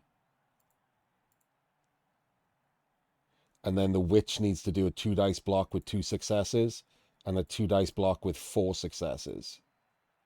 So to get to that point, we are actually only at 9%. That's higher than I would have thought. However, that doesn't include the ball. Ignore the ball. The player will now be there. 11, 10. The player will be in one of these 2 squares. So has to do a 3-3 with dodge. 3-3 to dodge and then 2 rushes.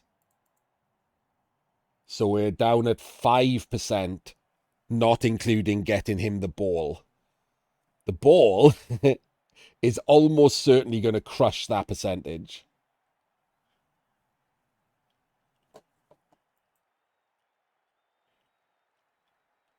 But we might be able to get away with a simple 2+3+, right?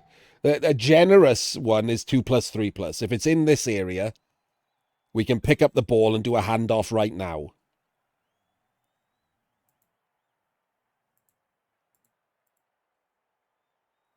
%3.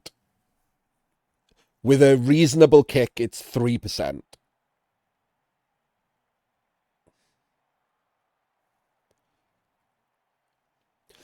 Sure, but a timeout he can still play. It's much weaker, isn't it? Because of all the players on the right not being able to reach the left.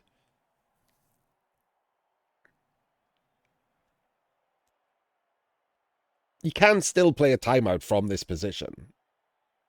It's just a weaker one. So including all of the dice and a reasonable kick, 3% isn't terrible. Like, it's a snake, right? It's basically a snake. He has a snake's chance of scoring. Oh, wait. No, wait. That's not true, is it? That is the dice. We got to factor in this. The possibility of a solid defense or a blitz.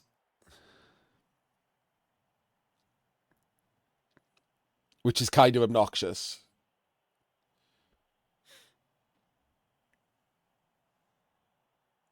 But either of those fucks this up.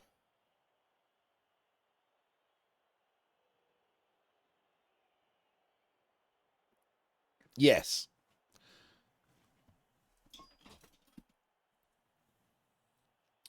And in this case, a quick snap doesn't really help him because this guy has to blitz anyway because he has to come back and fill this square.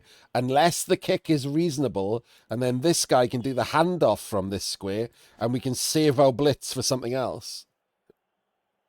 And again, I point out, this is what I mean by the level of play that we don't reach. Like, we shouldn't have to think so hard about, let's say the ball is in reach to fill this square and do the handoff. Is it still worth doing the blitzer with him? Is there any way I can use the blitz afterwards? Like, it's very complicated, this one turn. And off the top of my head, I just don't know. And I've played 7,000 games. Many of those games at top level Blood Bowl, and I haven't got a clue whether it's still worth it to do the blitz with him and fill a gap with him or whatever. I honestly don't know.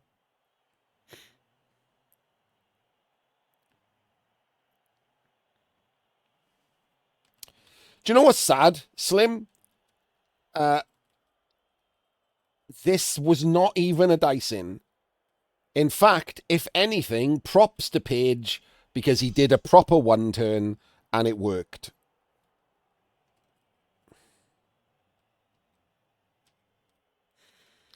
PC played better than him in general, but, you know, not enough to turn him over or anything. And PC did a completely... Sorry, Page did a completely correct one turn.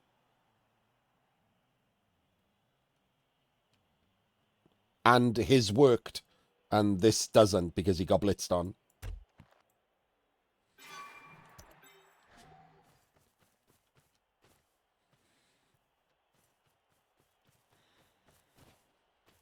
I will say Page is one turn more likely than this, but still not a high percentage.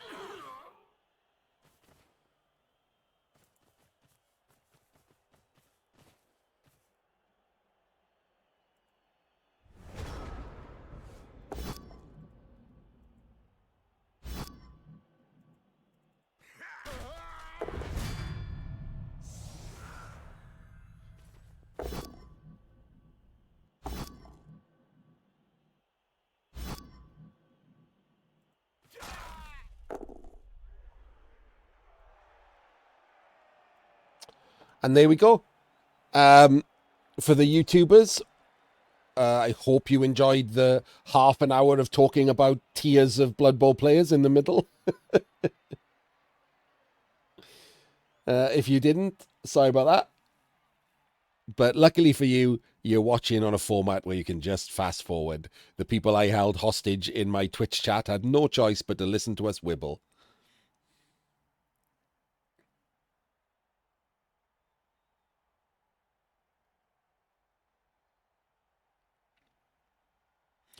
I mean, it is their problem, PC. It's always been their problem.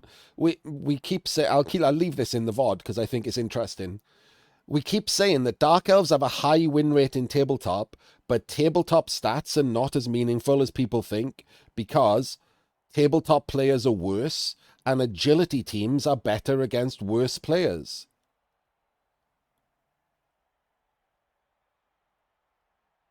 Those are just facts.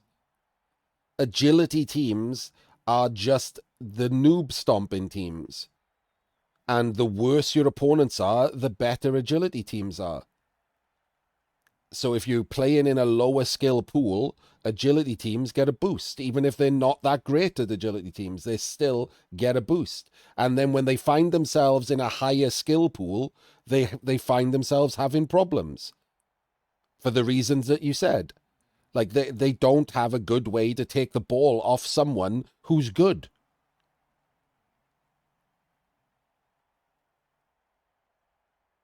I don't think they're dead. I think they dropped down, so I'm not interested in them. Same as vampires. I don't think vampires are dead, but my interest in vampires was because they had the highest skill ceiling, and now they're a lower tier team. I'm not as interested in them.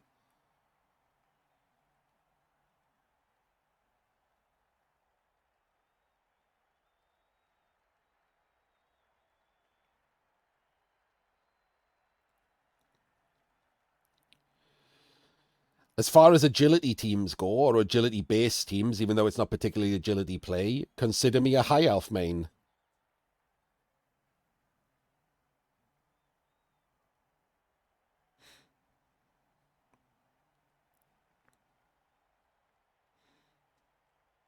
I don't think they're better in any matchups.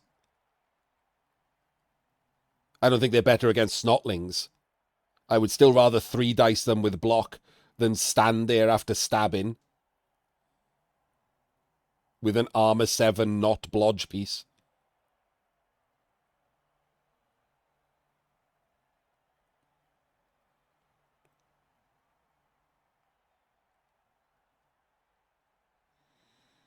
Nah, definitely not.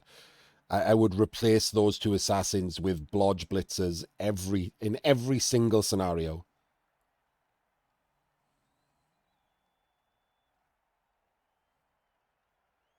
Nope.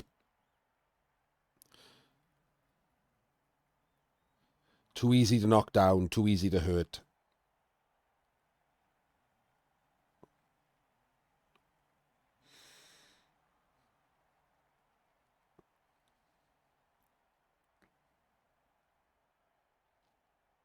Biggest difference in the game, 7 to 8. 6 to 7 and 7 to 8. Biggest differences in the game.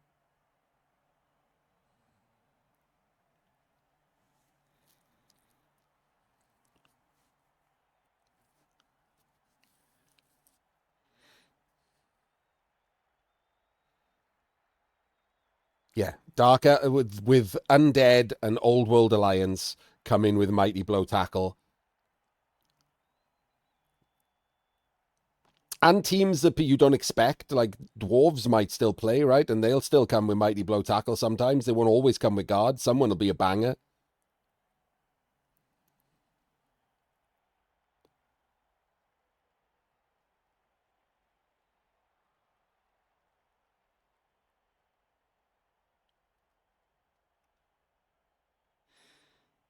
To me, they're just straight up objectively worse. I wouldn't swap them. Right now, like if I'm playing dwarves and I spin into snotlings, I wouldn't be like, oh my god, can I please have assassins? It's nonsense.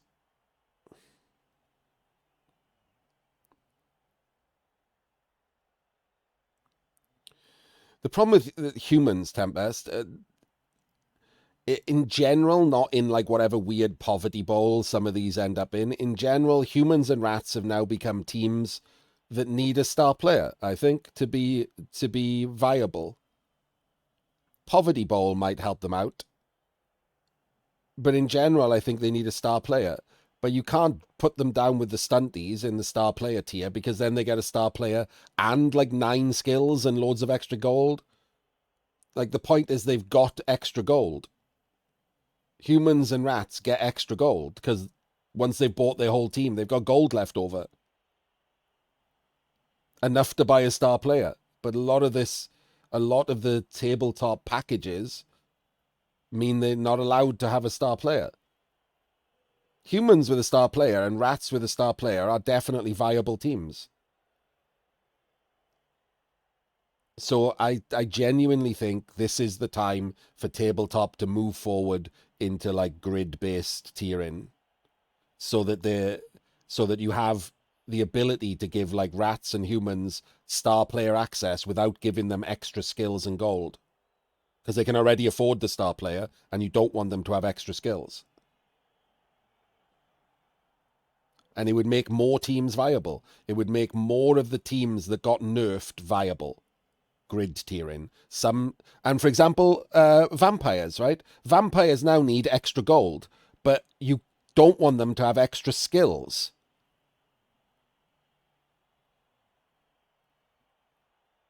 Vampires could now do with enough extra gold to get an extra reroll.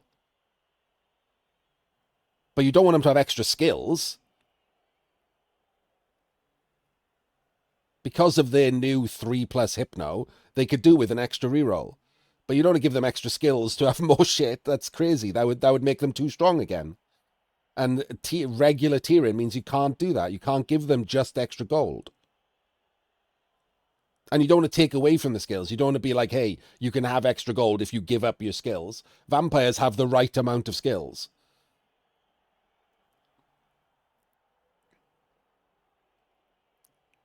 So grid tiering is the way forward.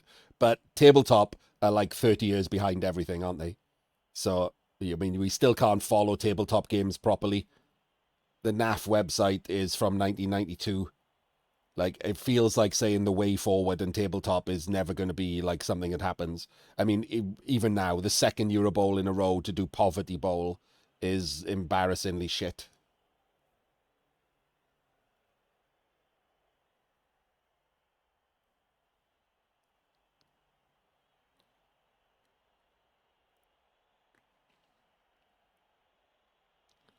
I don't even understand how anyone doesn't hate Poverty Bowl. Who the fuck thinks that's a good design?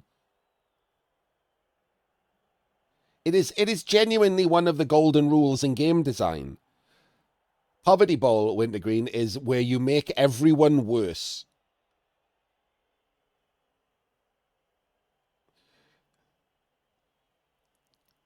Instead of leaving the good teams enough and then giving the other teams more, you give the shit teams just enough and then everyone else less.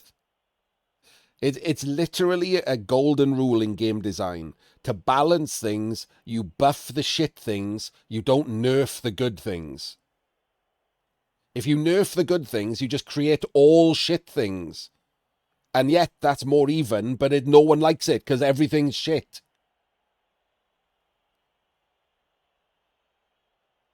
In Call of Duty terms, Winter, it would be like, to balance the game, instead of making all the bad guns better, they just make all the good guns worse. So your only choice now is worse guns.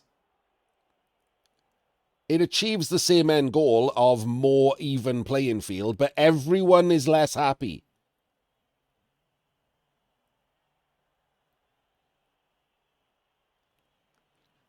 We're all equal, but we're all equally miserable.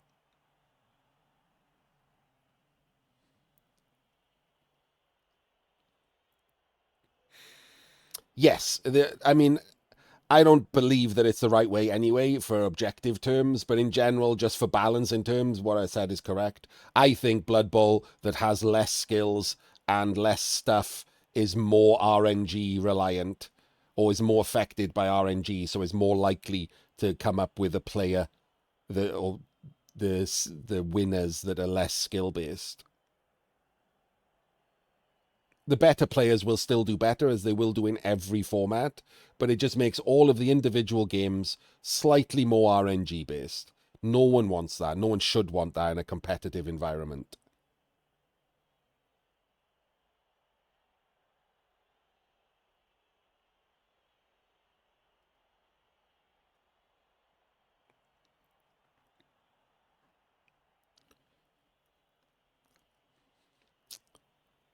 Yeah, it's what Sol said, Welly. It's both, right? It's what happens in Call of Duty. There's nerfs and buffs. If you want to get rid of the top gun and you want to knock it down to be like the third or fourth gun, you nerf it. But that doesn't mean you don't also buff another gun to go up. If you just keep nerfing whatever's on top, you end up with all broken shit. Because, like, obviously that's the end result, isn't it? If you nerf the top gun now till it goes down to, like, the 4th gun, then the next patch, you nerf the top gun and it goes down to the 4th gun, and so on and so on, and then every gun is garbage.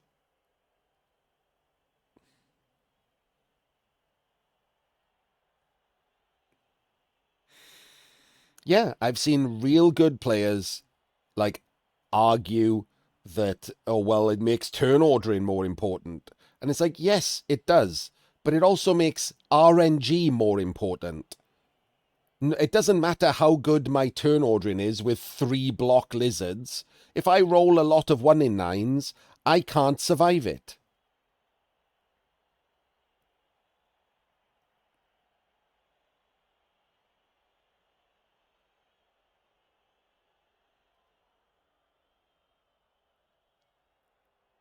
It's not that it's wrong, Jock, it's that it's not as important as the other half of the argument. Like, it's technically correct. Like, it does take more skill to play correctly with good turn ordering, but it's not as important as the fact that it also exaggerates the effect of dice, which sucks in a competitive environment. No one should want the RNG exaggerated. We have enough RNG in the game. We play with dice. There's enough RNG inherent in the base design of Blood Bowl.